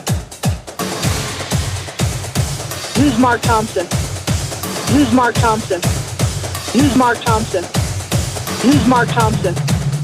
Who's Mark Thompson? Who's Mark Thompson? What up, everybody? Glad you could make it hour 2 of our show. We're already into. Very excited on Thursdays. This guy stops through. First of all, while I'm thinking of it, please smash the like button like a boss. With your iron rod. Do it like you mean it. Thumbs up. Yeah. This guy usually brings in a lot of smashes. Smashed it with your iron rod. He is the former federal prosecutor. Now he's on the defense side. There's a TV show you could do around him. He is a veteran and regular on television and radio, as you know, offering analysis. We're very lucky to have him stop through here on Thursdays. He's the great David Katz, everyone. The legal ninja, David Katz. Hi, David. Hi, great to be with you. Yeah. Boy, there's a lot going on. I wonder if I could start with something that's a little offbeat. I know we always talk about the Trump cases and E. Jean Carroll, and it would be terrific to touch on that here. But what I want to ask you about is this Ed Sheeran case. There's a case of, maybe you can sort of summarize it for us, but as I understand it, Ed Sheeran writes a song, it becomes a hit, and the family of Marvin Gaye, they say, hey, that is the same progression of chords or the same melodies or whatever, you can unpack this a little bit, as the Marvin Gaye song. And we think, and then you can tell me, are they suing for damages? Do they sue for copyright infringement? Or what do they sue for, and what is it really all about, please? Well, it's great to be with you. If I could just mention a couple of things, Mark, right off the bat. I'm sorry to be coming in at this angle, sort of, but I hope. Can you tilt it? You can tilt it down if you want. You just tilt the thing down a little bit. No, you can't. I try, but I'm worried that it's going to cut off completely. So I figure. Okay, all right, leave it where it is. Don't worry about it. Don't worry about it. But I have someone coming in to take a look at it before next week. So that's one thing. The other thing is that people have written in and asked who is the portrait behind me. And that's the U.S. District Judge that I clerk for in Washington, D.C. He went on to be the chief judge. And it's the chief judge in Washington, D.C. who looks at these special prosecutor cases. And so when you hear that someone's ruling on the attorney-client privilege in Washington, D.C., these internal decisions, the ones that you don't get to hear about, and then you suddenly see that someone has to go in front of the grand jury. Maybe it's Mark Meadows, maybe it's Giuliani, maybe it's the lawyer for Trump, the one that was the Mar-a-Lago lawyer. That's decided by the chief judge in Washington, D.C. in the federal court. And of course, I had the great privilege to be his law clerk. And so I love to have his picture up in the office. And so that's what that is. And some other people have written to me and just said so many nice things. So I just wanted to take a moment and thank them for the compliments, the questions. I don't really respond to them because I'm a working lawyer. But if you send them in during the show, of course, Mark and Kim will, we'll post them on screen and ask them. So let's turn to this case. These are very interesting cases. I followed the case of Led Zeppelin and Stairway to Heaven. That seemed like David. I can't play this music because of copyright infringement. It'll strike our episode. But that seemed like the Led Zeppelin case. Not to interrupt, and this is my last time I'll interrupt you. But that seemed like they really did take and lift almost directly the chord progression or the note progression. I'm sorry. So go ahead. That struck me as a really clear case. No, Mark and Kim. The more that it's an interchange. As they say during oral argument in court, revel in the questions. So I revel in your questions, and I like the back and forth. It's actually better than when I'm doing it just the audio. It's hard to, I can't see you, so I can't do the back and forth. But so that's great. Anyway, this case case involves Stairway to Heaven, and Led Zeppelin had actually toured with the group called Spirit, who had a tune that was arguably similar to Stairway to Heaven. And they had expert witnesses to, explain the chord progressions, the notes, the melodies, the beat, those kinds of expert testimony about it. But a lot of times, Mark, it comes down to the jurors. It's a jury question. It's not decided by clear and convincing evidence, certainly not by proof beyond a reasonable doubt. It's decided by more likely than not. And Led Zeppelin actually won. The jury actually found in favor of Led Zeppelin that it was more likely than not that they had not infringed the copyright. And you have to think, here's Led Zeppelin touring with a band that was playing what was, according to the experts, a similar tune. And you wonder, in a landmark case like that, if Led Zeppelin won a jury award, you wonder how anybody can win in a case like the estate of Marvin Gaye. Because Sheeran is going to take the stand. I think he already has, maybe. I think he will. I think he'll be likable. There he is, a human being who says, this came to me. Maybe it sounded like the other song, but I did not copy this song. I didn't steal it. He'll say that under oath. I think he'll be likable. And again, if you can be found not liable when you've toured with a band that's playing, according to the experts, a very similar tune, I just don't think that if you're going to bet money, I would bet on on Ed, and I would not bet on the estate. And a lot of times, we talked about this with Dominion and Fox News, that so many civil cases settle. These cases tend not to settle because it's a knock on the artist if he was a copier, if he stole somebody else's work. And since it gets spun that way, even if you only pay a reasonable, what's reasonable from a business point of view, there's some amount, obviously, that the estate would take. They feel they have a duty to protect this copyright and to look out for it. There's some amount that they would take, but I don't think there's an amount that the civil defendant would pay, because I think it's too much of a knock on him. So I expect this one to go to a jury trial, and I expect that probably the estate of Marvin Gaye will not prevail civilly. Yeah, you just think that Ed Sheeran is too likable, well-known, and kind of the same way the Zeppelin people. And to me, the Zeppelin thing was straightforward.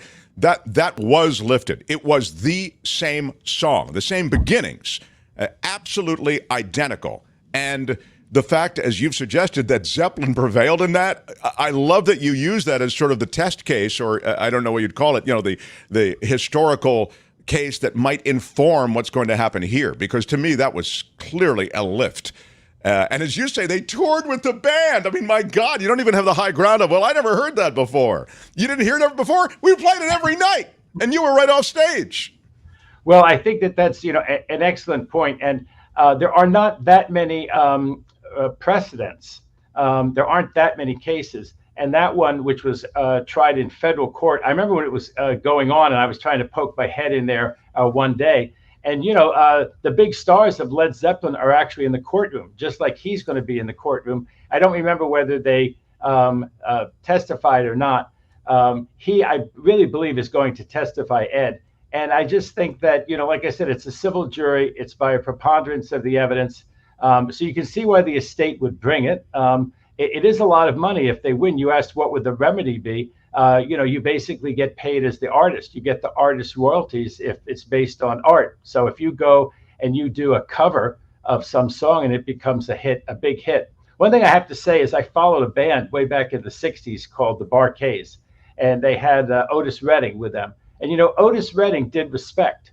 and it made very little money. It was on the soul charts. And then Aretha Franklin did Respect, and the rest is history. But if you wrote Respect, you got the royalties from all the sales that Aretha Franklin made. And so if they won and they win the award, then I think they'd be entitled to the writer's royalties for having written basically, because the jury would have found that that was the song, that it was just copied and altered a little bit, but it was their song, just altered and modified a little bit. So we'll see what happens with that case, but I think it's a real interesting one. They don't come up that often. Yeah, this is interesting. The ones that I think of, Pharrell, wasn't Marvin Gaye, and it was Robin Thicke and Pharrell did that song, Blurred Lines, and the Marvin Gaye estate sued on that, and they won. They won $5 million. So I'm not sure that. Why are you yelling? The Marvin Gaye people don't know exactly how to pursue this. It seems like let's get that legal band back together and get the same jury verdict. I was going to ask you though, and of course there are other examples of Huey Lewis with "I Want a New Drug" and Ray Parker Jr. And I mean, through time this has happened. But you're right; they don't crop up all the time, which is amazing since so many chord progressions are so similar. Sometimes it's kind of wild. How do they decide on the amount of money they want? Well, first of all, there's a great British expression which goes, when there's a hit, there's a writ. So apparently these are more common, I guess, in Great Britain. And of course, that's the idea. If it's not a hit, nobody's interested. But if it's a mega hit, then of course people get interested. And I think, this I'm not an expert on, but I think basically the sales. I see. And someone just wrote in. I saw it. I try not to glance down to keep my eyes forward. But someone wrote in about George Harrison and "He's So Fine" and "My Sweet Lord." And whether I'm right or I'm wrong, I have the perception as a huge Beatles fan that what a pity that such a beautiful song was kind of copied from someone else. So it does diminish. This is what I'm talking about. It does diminish the reputation of an artist. If people thought that "Stairway to Heaven" was written by somebody else, it would diminish the appreciation of Led Zeppelin. Like I think it does somewhat. I don't know. I wouldn't want to take a survey, but I think it diminishes the view of George Harrison a little bit. That "My Sweet Lord," I mean, this classic was supposed to be "He's So Fine." And let me just say this: don't put me on a jury because I don't really hear it. I'm one of those jurors that would go back there, and at least when I hear the two of them, I don't hear it. Now the experts may say it's the exact same song, the notes, the progressions, the melodies. There is expert testimony on this. People say music is kind of mathematical, which if you're just a normal listener like me, but they say there really is, of course, a science to this, and there is expert testimony that's usual in these cases. Yeah, I mean, once it was really hammered in, I saw that or heard that "My Sweet Lord" and "He's So Fine." I love "My Sweet Lord." I think it's a great song. "He's So Fine" is a little too before my time. It's not the kind of music that I like so much. But I heard the little chord progression. I don't know, man. It's hard to think that, again, as you say, on a jury, you don't know. I mean, even when I'm thinking, it's like, I don't know. And then you're influenced in that jury room by the fact that, 8 other people go, come on, man, you can't hear that. You know what I mean? At some point, it's weird how that jury cross current works in that room. A lot of stuff goes down, and if you're sort of on the fence about it, you just kind of go with the crowd. Well, and again, a lot of times it's 6, and you have to be superhuman if Robert Plant is sitting there making this wonderful impression on you. I mean, these guys are charming. They didn't get there by not being charming. Or Ed Sheeran's going to be sitting in the courtroom and also testifying. So that's why I say I would bet on Ed. Bet on Ed on this one. We don't have a chance to get to. Ed Sheeran, you think will prevail? You want to get to E Jean Carroll? Yeah, please. So the E Jean Carroll case in New York against Donald Trump is about a rape that took place in a department store. But the charge, I was saying this the other day, curiously, is not so much about this violent act as it is about things that happened after the violent act, right? Well, it's a fascinating case. I mean, it really is. And I think it's a lot, it's difficult for people to kind of understand. So just give me a minute on this. What happens is that back in, I guess, the 90s, the case is, more than 25 years old. And it's a Thursday. She can't be exactly sure which Thursday, but she knows it was in April. So that's one of 4 days, right? And, I think there was nothing people say, oh, well, that's it. She can't even say what day it was. This must be, what Trump always says, a hoax, a con job made up. But she didn't report it right away.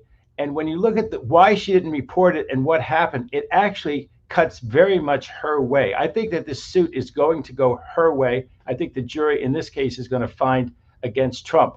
But the story of what happens, this Bergdorf Goodman's is a place that when we're in New York, my wife loves to go in there. It has the famous shop windows. It is, many people think, the most elegant store. And some people go in there just to look at it. So yes, I don't allow my other half in the store with any credit cards. Exactly, because the prices are astronomical. So a lot of people go just for the experience of being in such an exclusive store. And it does have some men's goods. So the story is that she may have not bought anything that day. That's why she doesn't have a receipt. She might have been one of those people who just looked around the lobby and said, oh my God, look at some of this stuff in here. You have 10 minutes to kill. As she's coming out of a revolving door, Trump is coming in. They start chatting. They've met at a party. He says to her, I'm shopping for a girl. Can you help me? This will be fun. Carroll is an advice columnist, so she's looking for celebrity sightings and interesting things she can mention in her work as an advice columnist. Before you know it, they're walking around and they have this conversation. Oh, I need to buy some lingerie. We're near the lingerie store. They have this joke where it's not much of a joke. He says, why don't you try on some lingerie, which sounds to me like it's real. She jokes back, why don't you try it on? And they end up actually in a dressing room with a piece of lingerie, a bodysuit. Now, she feels obviously very regretful that she was bantering with him, that she got herself in this situation. But it makes sense to me, and I think it will to the jurors, that all that she thinks is going to happen is some more playfulness like this. The minute the door to the dressing room, and it's not one of those like you see, it actually has a door that closes. So now you're in a room with a door closed behind you.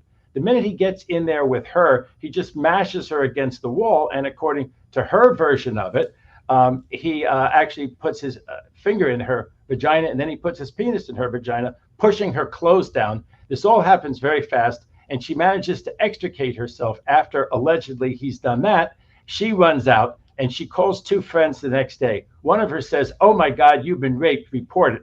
Her other friend says to her, you'd be making a huge mistake to report it. This guy has a huge number of lawyers. He'll bury you. He'll make you look like soiled goods. One way or the other, he'll destroy your career. So she decides not to report it.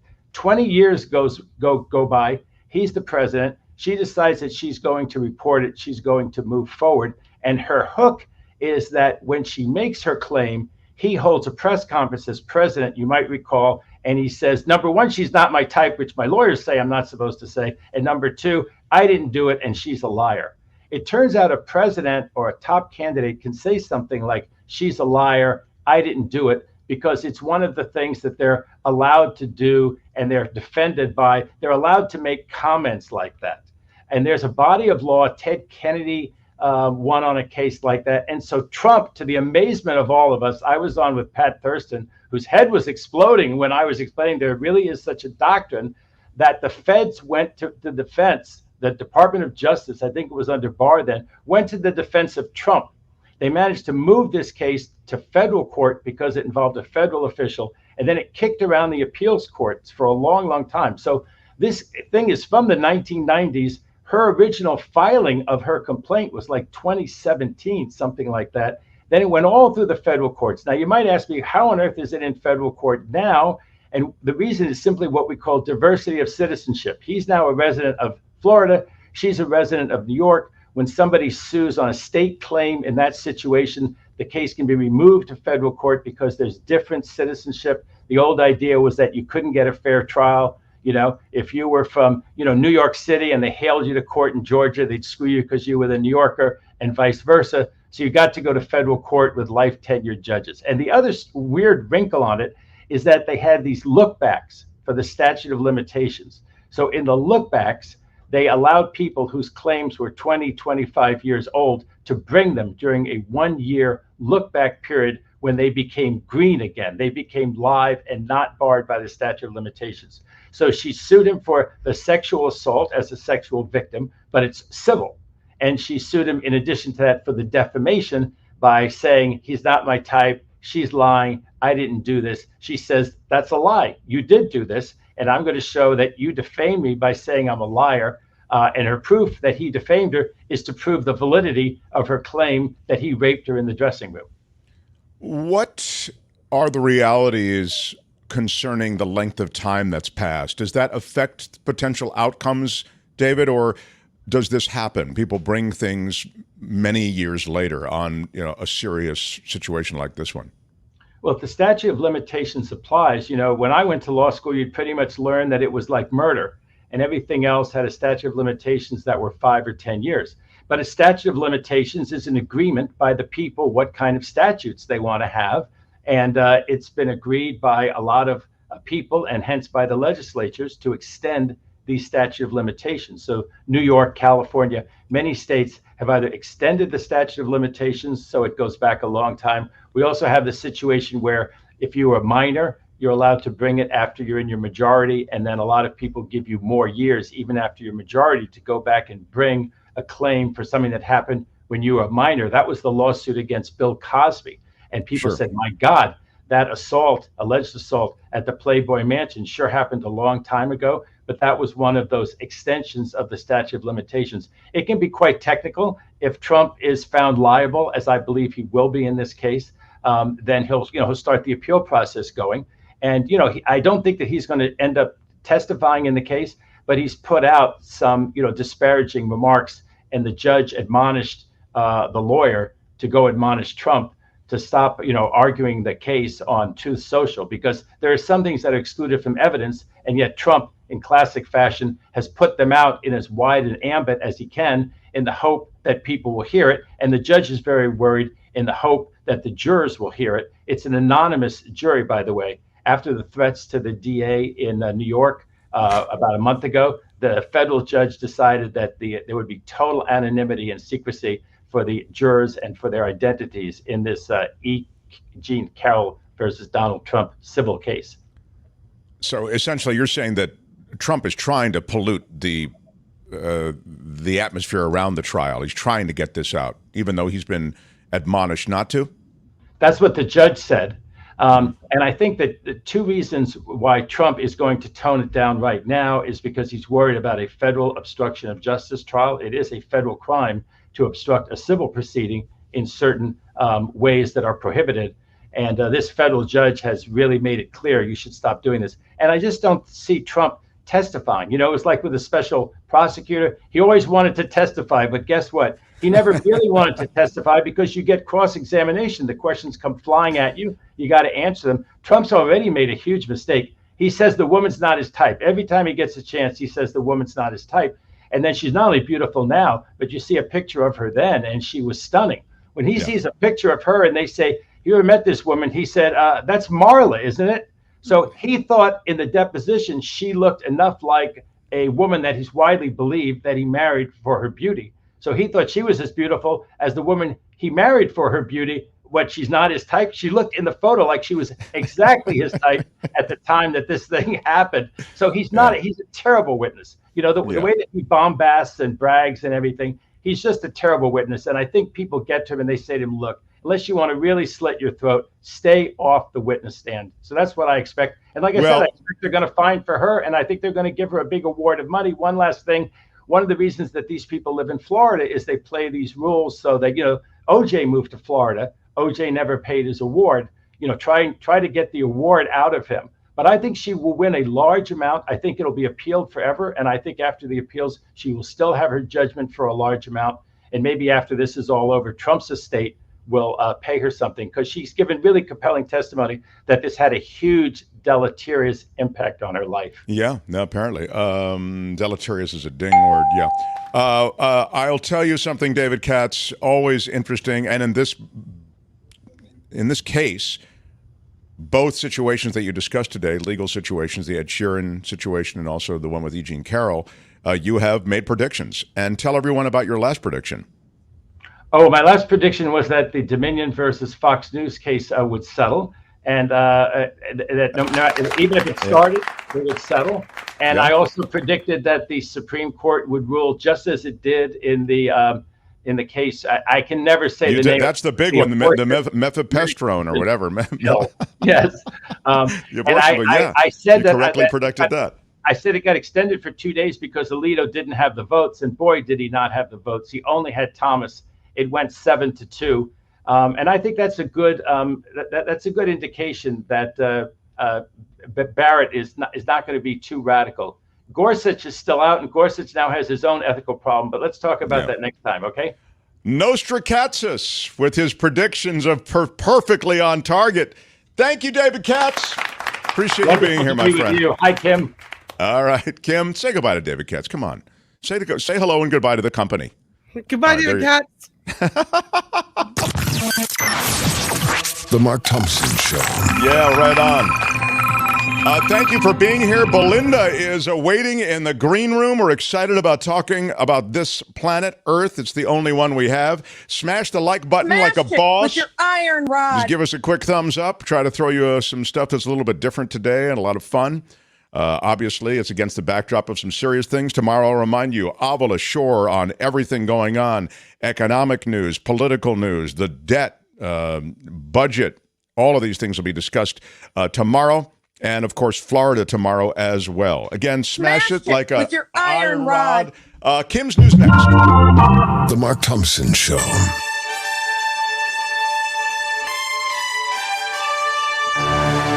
Oh, yes. On the Mark Thompson Show, I'm Kim McAllister. Let's talk about cheat sheets. Yep, a president has one. Is it really a cheat sheet, though? That's what it's being called.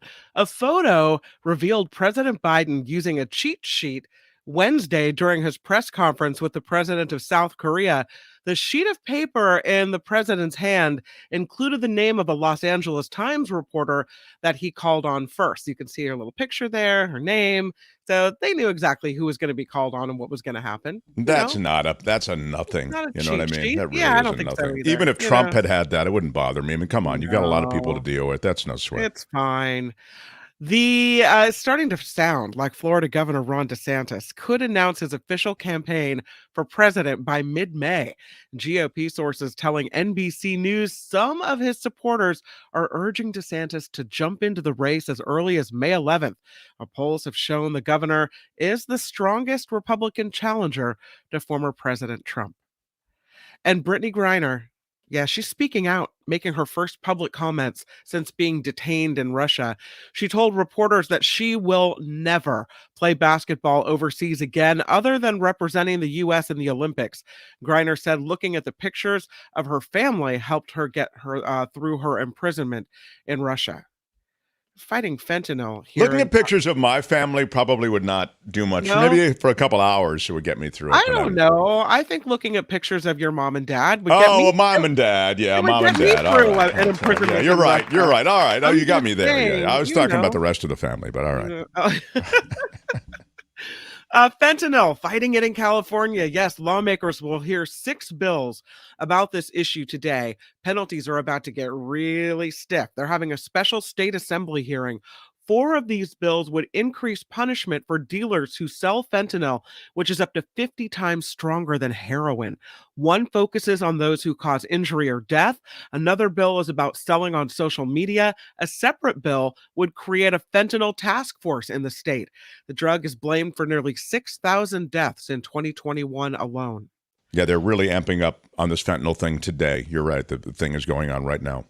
Gonna get you.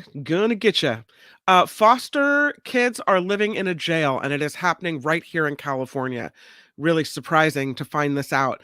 There's a California lawmaker trying to shut down an old jail housing foster kids. He is taking his fight up the chain to the governor, saying this is heartbreaking. The children are living in cells with non-working toilets. A lawsuit against this apparently claims sex traffickers can reach them. I don't know. Sacramento County applying for a temporary license to keep the children in place in that jail. But Assemblymember Mike Gibson claiming this violates the very state law that he helped to write. That's depressing to think that they exist in that place. Go ahead. There's children living in cells with non-working toilets here in California. Right. Really? I mean, I find that to be so sad. There's this drug, a widely used drug to treat type 2 diabetes. And now it's on track to be used for weight loss as well. Eli Lilly is the company that makes this drug called Mounjaro. He said the FDA approval, or say the company said today, the FDA approval could come by the end of the year. So studies have shown obese people without diabetes on this drug have experienced a weight loss as high as 21%. The problem with that is what happens when you stop taking the drug. Yeah, And, it's these right. I mean, how long Drug-induced does it- weight loss always. I don't know. I It's don't like know either. it's like the lap surgery, whatever that lap band stuff. Right. There's sort of a reversion to the mean. Sometimes it can be successful, but you've really got to change your lifestyle. eating habits. Yeah, dramatically. And In the case if you of can that. change your lifestyle, then why don't you, if In you're the going to case have of to the- do that anyway, yeah. why don't you just start that with that? It's hard. I mean, look, it's difficult, and all of us have struggled. It's very tough to be disciplined around food sometimes. We It's eat for so many true. different reasons. Anyway, But they say it's better to stay at a weight that, may be unhealthy rather than to bounce around. Oh, That I it- see. Yeah, It's I better don't know. than just stay that way. Other than if you like lose and gain, it can be worse for you. So I don't know. Dropbox is a company based in San Francisco.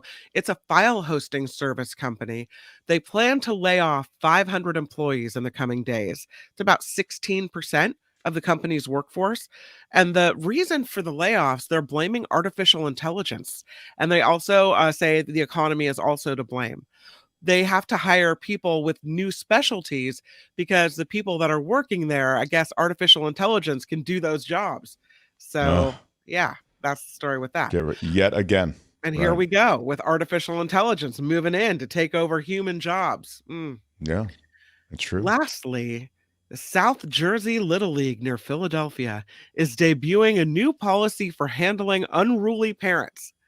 With the Deptford Township Little League in Gloucester County. Did I say that right? Gloucester County, Gloucester, I think, yeah. Gloucester, fed up with parents who scream and yell at the umpires, even getting in their faces to dispute their calls. So they have launched a new policy. Are you ready for this?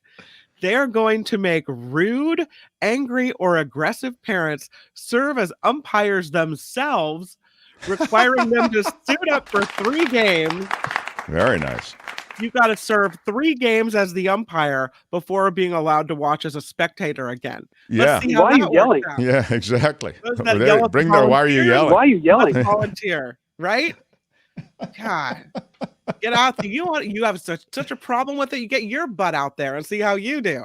Yeah, it's a pretty tough gig, for sure. Yeah. Mark Thompson show is crowdfunded. It means we have to rely on you. You can help Yes. keep us going by contributing via Patreon and PayPal, and you can find those links and so very much more at themarkthompsonshow.com. I'm Kim McAllister on The Mark Thompson Show. The Mark Thompson Show. Yes, I'm so excited. Thank you for smashing the like button and giving us a thumbs up. We've done a lot of stuff today, and I'm excited about doing more stuff. Planet Earth. Some call me nature. I am very passionate about the planet.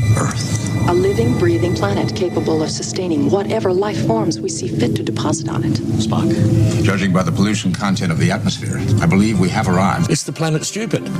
No. It's the planet stupid. And our guide for It's the Planet Stupid, Belinda Waymouth, is here. Hi, Belinda. Good morning. Hi, how are you, Mark? I'm well. Thank you for your patience. I want to get right into things.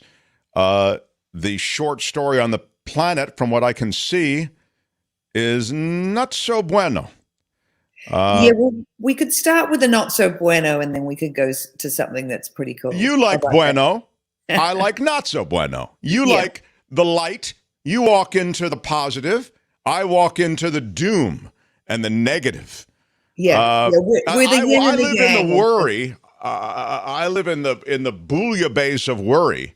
You live in the magic of potential in the future. That's why we get along so well. Yeah, what a sweet way to put it, Mark. I love that. So you can start. You don't have to start with the bad. I just saw the ocean temperature figures, and I thought there was some alarming stuff there. Yeah, the ocean thing is super alarming. I mean, to have the, hottest temperatures ever recorded in the world's oceans for, the last 48 days, 42 days in a row is crazy. I mean, it's uncharted territory and it's not good. The second time the ocean was this hot was back in 2016 when we were in an El Nino period.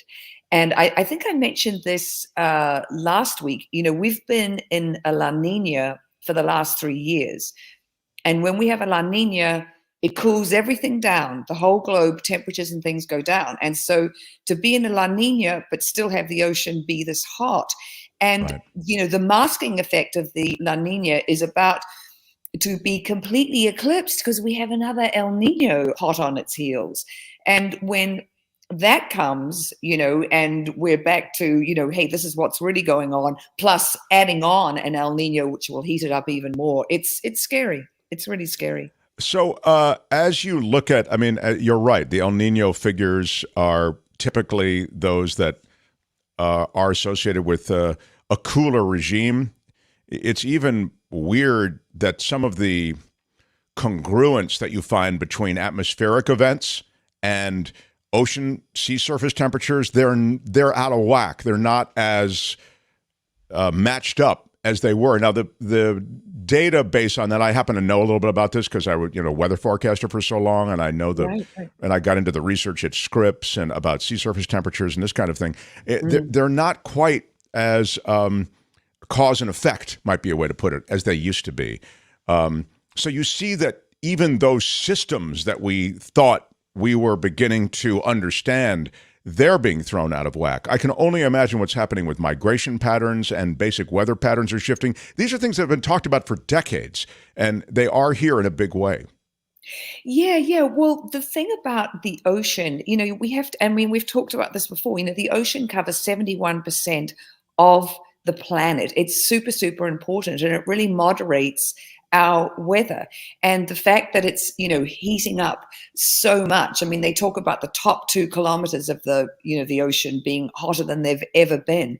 And the ocean has absorbed, 90% of the excess heat that we've put into the ocean by burning all these fossil fuels. And so the planet would be, way hotter if the Earth wasn't doing that.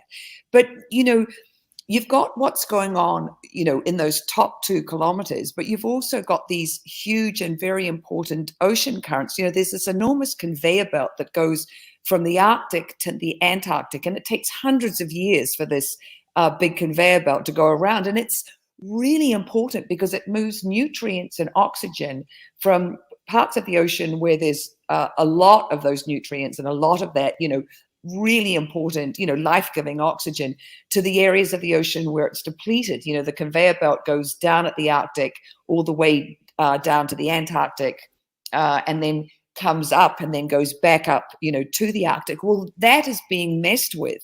And we need that because we need those nutrients, to be being dispersed. And then we also, it's going to, if that, conveyor belt breaks down, that also, affects our weather.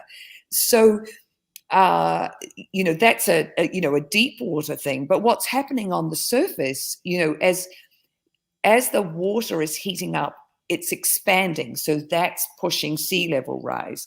And then as it's warmer, it's melting the ice sheets that are around places like Greenland, the Arctic, the Antarctic. In Antarctica, the reason why we're having this crazy melt and people are getting so worried is, first of all, it's the ice sheets that are sitting in hotter ocean temperatures than normal. But once those ice sheets go, they're the things that hold the glaciers in place.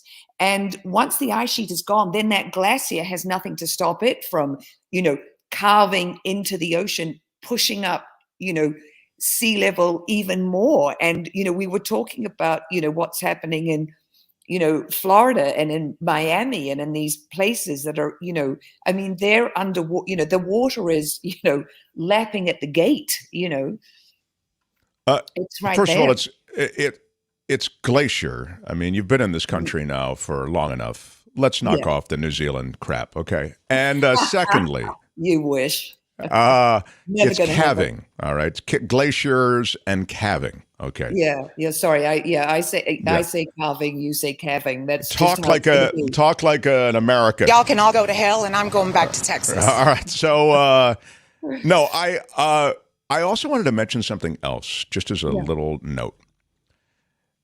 The glaciers or glaciers, Yes. as they melt and as the ice melts, the ice and the glaciers are what? Fresh water. Yes. And they're melting into Salt what? water. Yeah, Salt salt water. water. So you're changing the chemistry of the ocean. Exactly.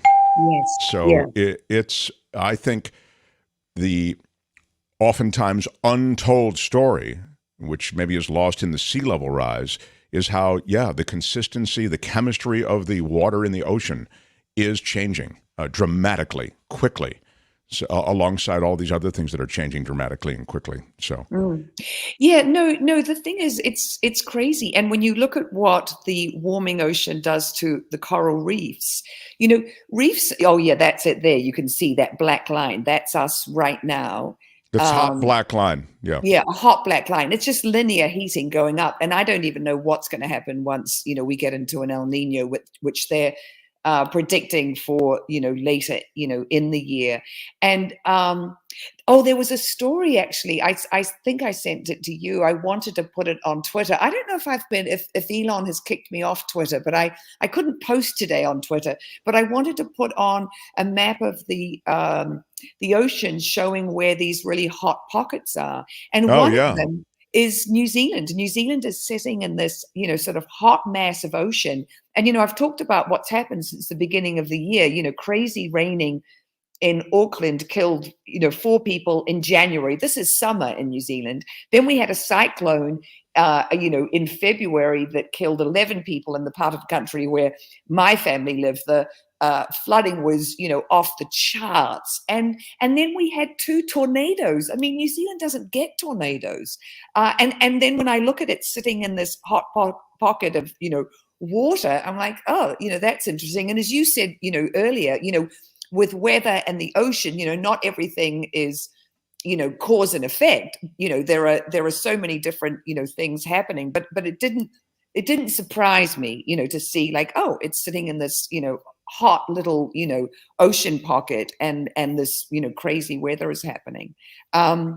By the way, if you ever I'll tell you this on the air, if you ever have anything that is not being posted to a social media place that you want, or if you have ever anything that, even if it was posted to social media, that you want to talk about, send it to us and Tony can make sure that it gets on the air during your segment. It's not a problem, So we we can put up whatever graphics you want. You always and know I should that, have sent it to Kim actually, so she should have she could have shown the picture. Yeah, exactly. That's what I'm saying. Kim or Tony, we can get it going. So in our last couple of minutes, by the way, I think some good comments about the ocean. We do treat it as an open sewer. So we've toxified the ocean. There's no question about that. We've talked about the DDT dumpings. We've talked about the continued chemical dumpings. It really is remarkable that the ocean exists, but it's quickly dying with huge dead patches. If you talk to people who are out on the ocean, fisher people and all the rest, they'll tell you of these huge dead spaces. But what we're talking about now is an ocean in response to warming that is largely man-made. I mean, I'd suggest that it's, virtually all man-made, this sudden warming. Now give me the good news, because we're running out of time and I'm... Okay. So quickly. There's this fabulous Swiss company called Energy Volt. And Volt, it's a play on words. I don't know if they can get a ding for their name, but it's not VOLT, it's VAULT, because they are creating these fabulous gravity batteries. So rather than a chemical battery, and we often talk on the show about the problems with chemical batteries and the precious metals that they need. I mean, this is very different. Gravity batteries are about storing the energy that is created during the day from solar and wind power. And what they do is they act sort of like an enormous Pez gun. They have these bricks. They are 11 by 9 by 4 feet. They're made out of dirt. And so I've got to love this. It's the low tech, high impact version of energy storage. They're made out of dirt, water, and a polymer that sort of sticks them together. and you use the power that's created during the day when the sun is shining and the wind is blowing, and you move these big bricks up into the storage facility and you load them in like a Pez gun. And there they sit. And at night, when you need them, you let them drop down and they spin a generator and they create the electricity that you need at night. And just to sort of, really kind of... Tony, can you find this? I'm trying to envision it. Are you looking for it now? Vault. Vault. V-A-U-L-T. What is it? Let me quickly send the story. No. Just give us the name of the company again. He'll find it. Don't worry about the story. Yeah. So it's on CNET, Your Guide to a Better Future, hundreds of 24 There it is. Here, he's got it already. Yeah. So these bricks... So if you're watching it, these are these batteries? Yeah, they're called gravity batteries, and the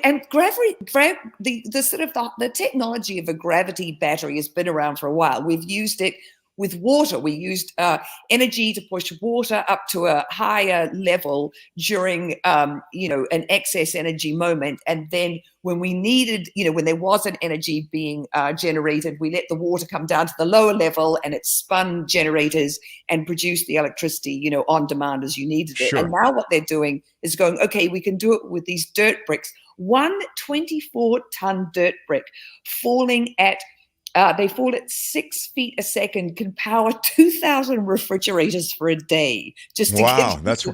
These are dirt bricks. Is that what you're calling them? Yeah. They tried them. It's kinetic energy that's released. All right. Yeah. This is total physics. It's total physics. Yeah.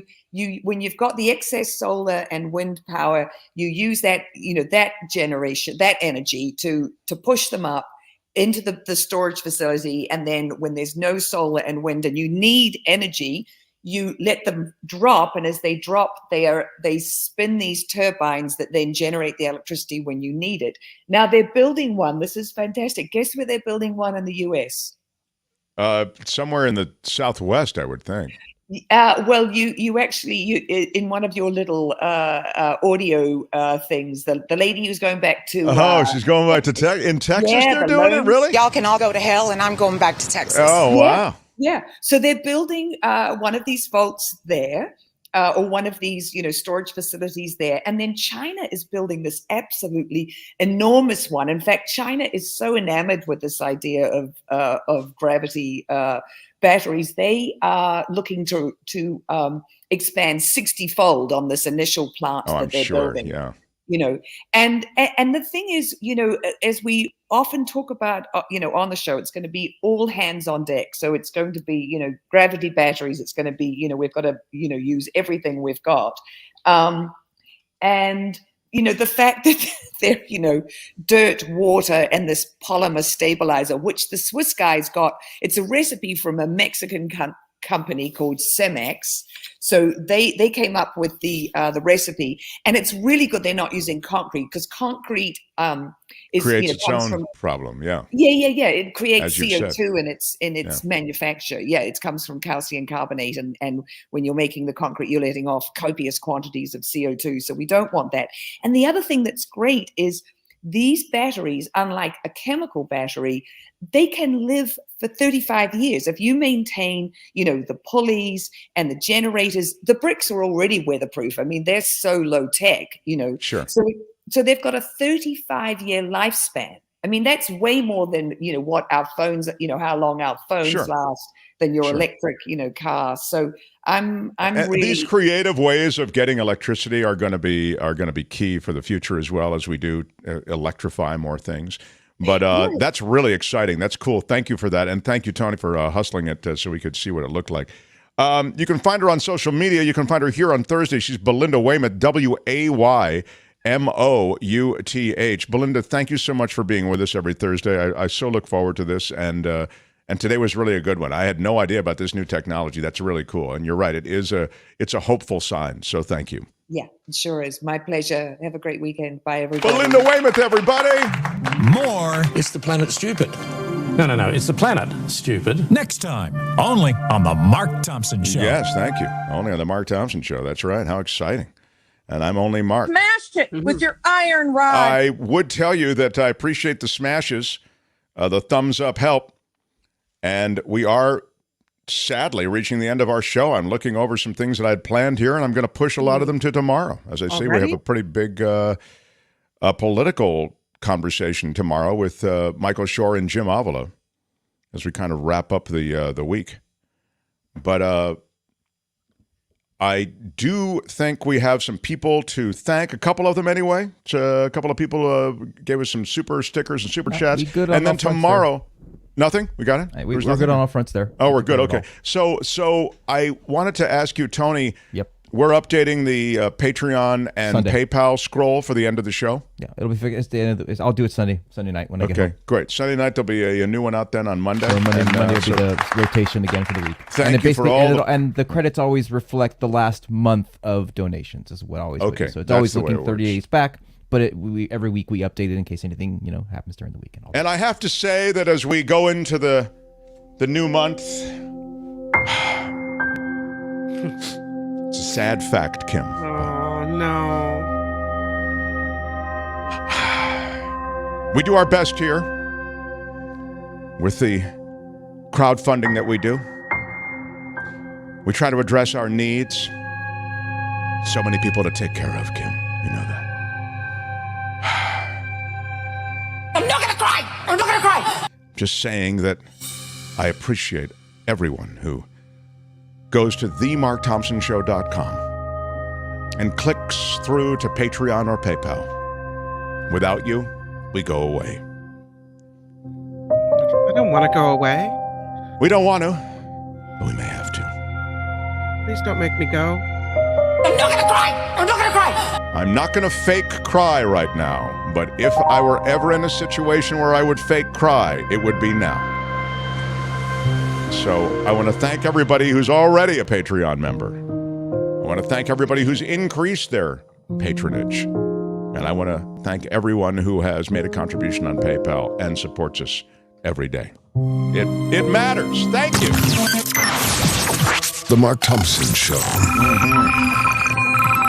I don't want to do it. I don't want to leave. I really don't want to leave. It's just that if I don't leave, I run up against Nikki's show. There's the how come you can't finish your show on time, that whole conversation. I don't need that. Nikki's got good stuff. I want to kind of stay out of the way of that good stuff. You can see some of the stuff that's going down. Are you there today, or is Nikki there today? Nikki is back. Yeah. Wow, Nikki's back. That's great, everybody. Sure. So it's fentanyl. It's a Disney lawsuit. It's a bunch of other stuff. I'm centered for the rest of the day. Mark T. Elite say thank you. Thank you, Square. Yeah. I love it. Good day, sir. I love it. Yeah. Can you let him finish, sir? Yeah. It's time already. So I know. I hate leaving, but we must. Tomorrow. I'm Sheriff Stevens for the Mark Thompson Show. Bye-bye. Tomorrow, it is Florida. Shore and Avila. The Culture Blaster Snyder and more. Till then, bye-bye.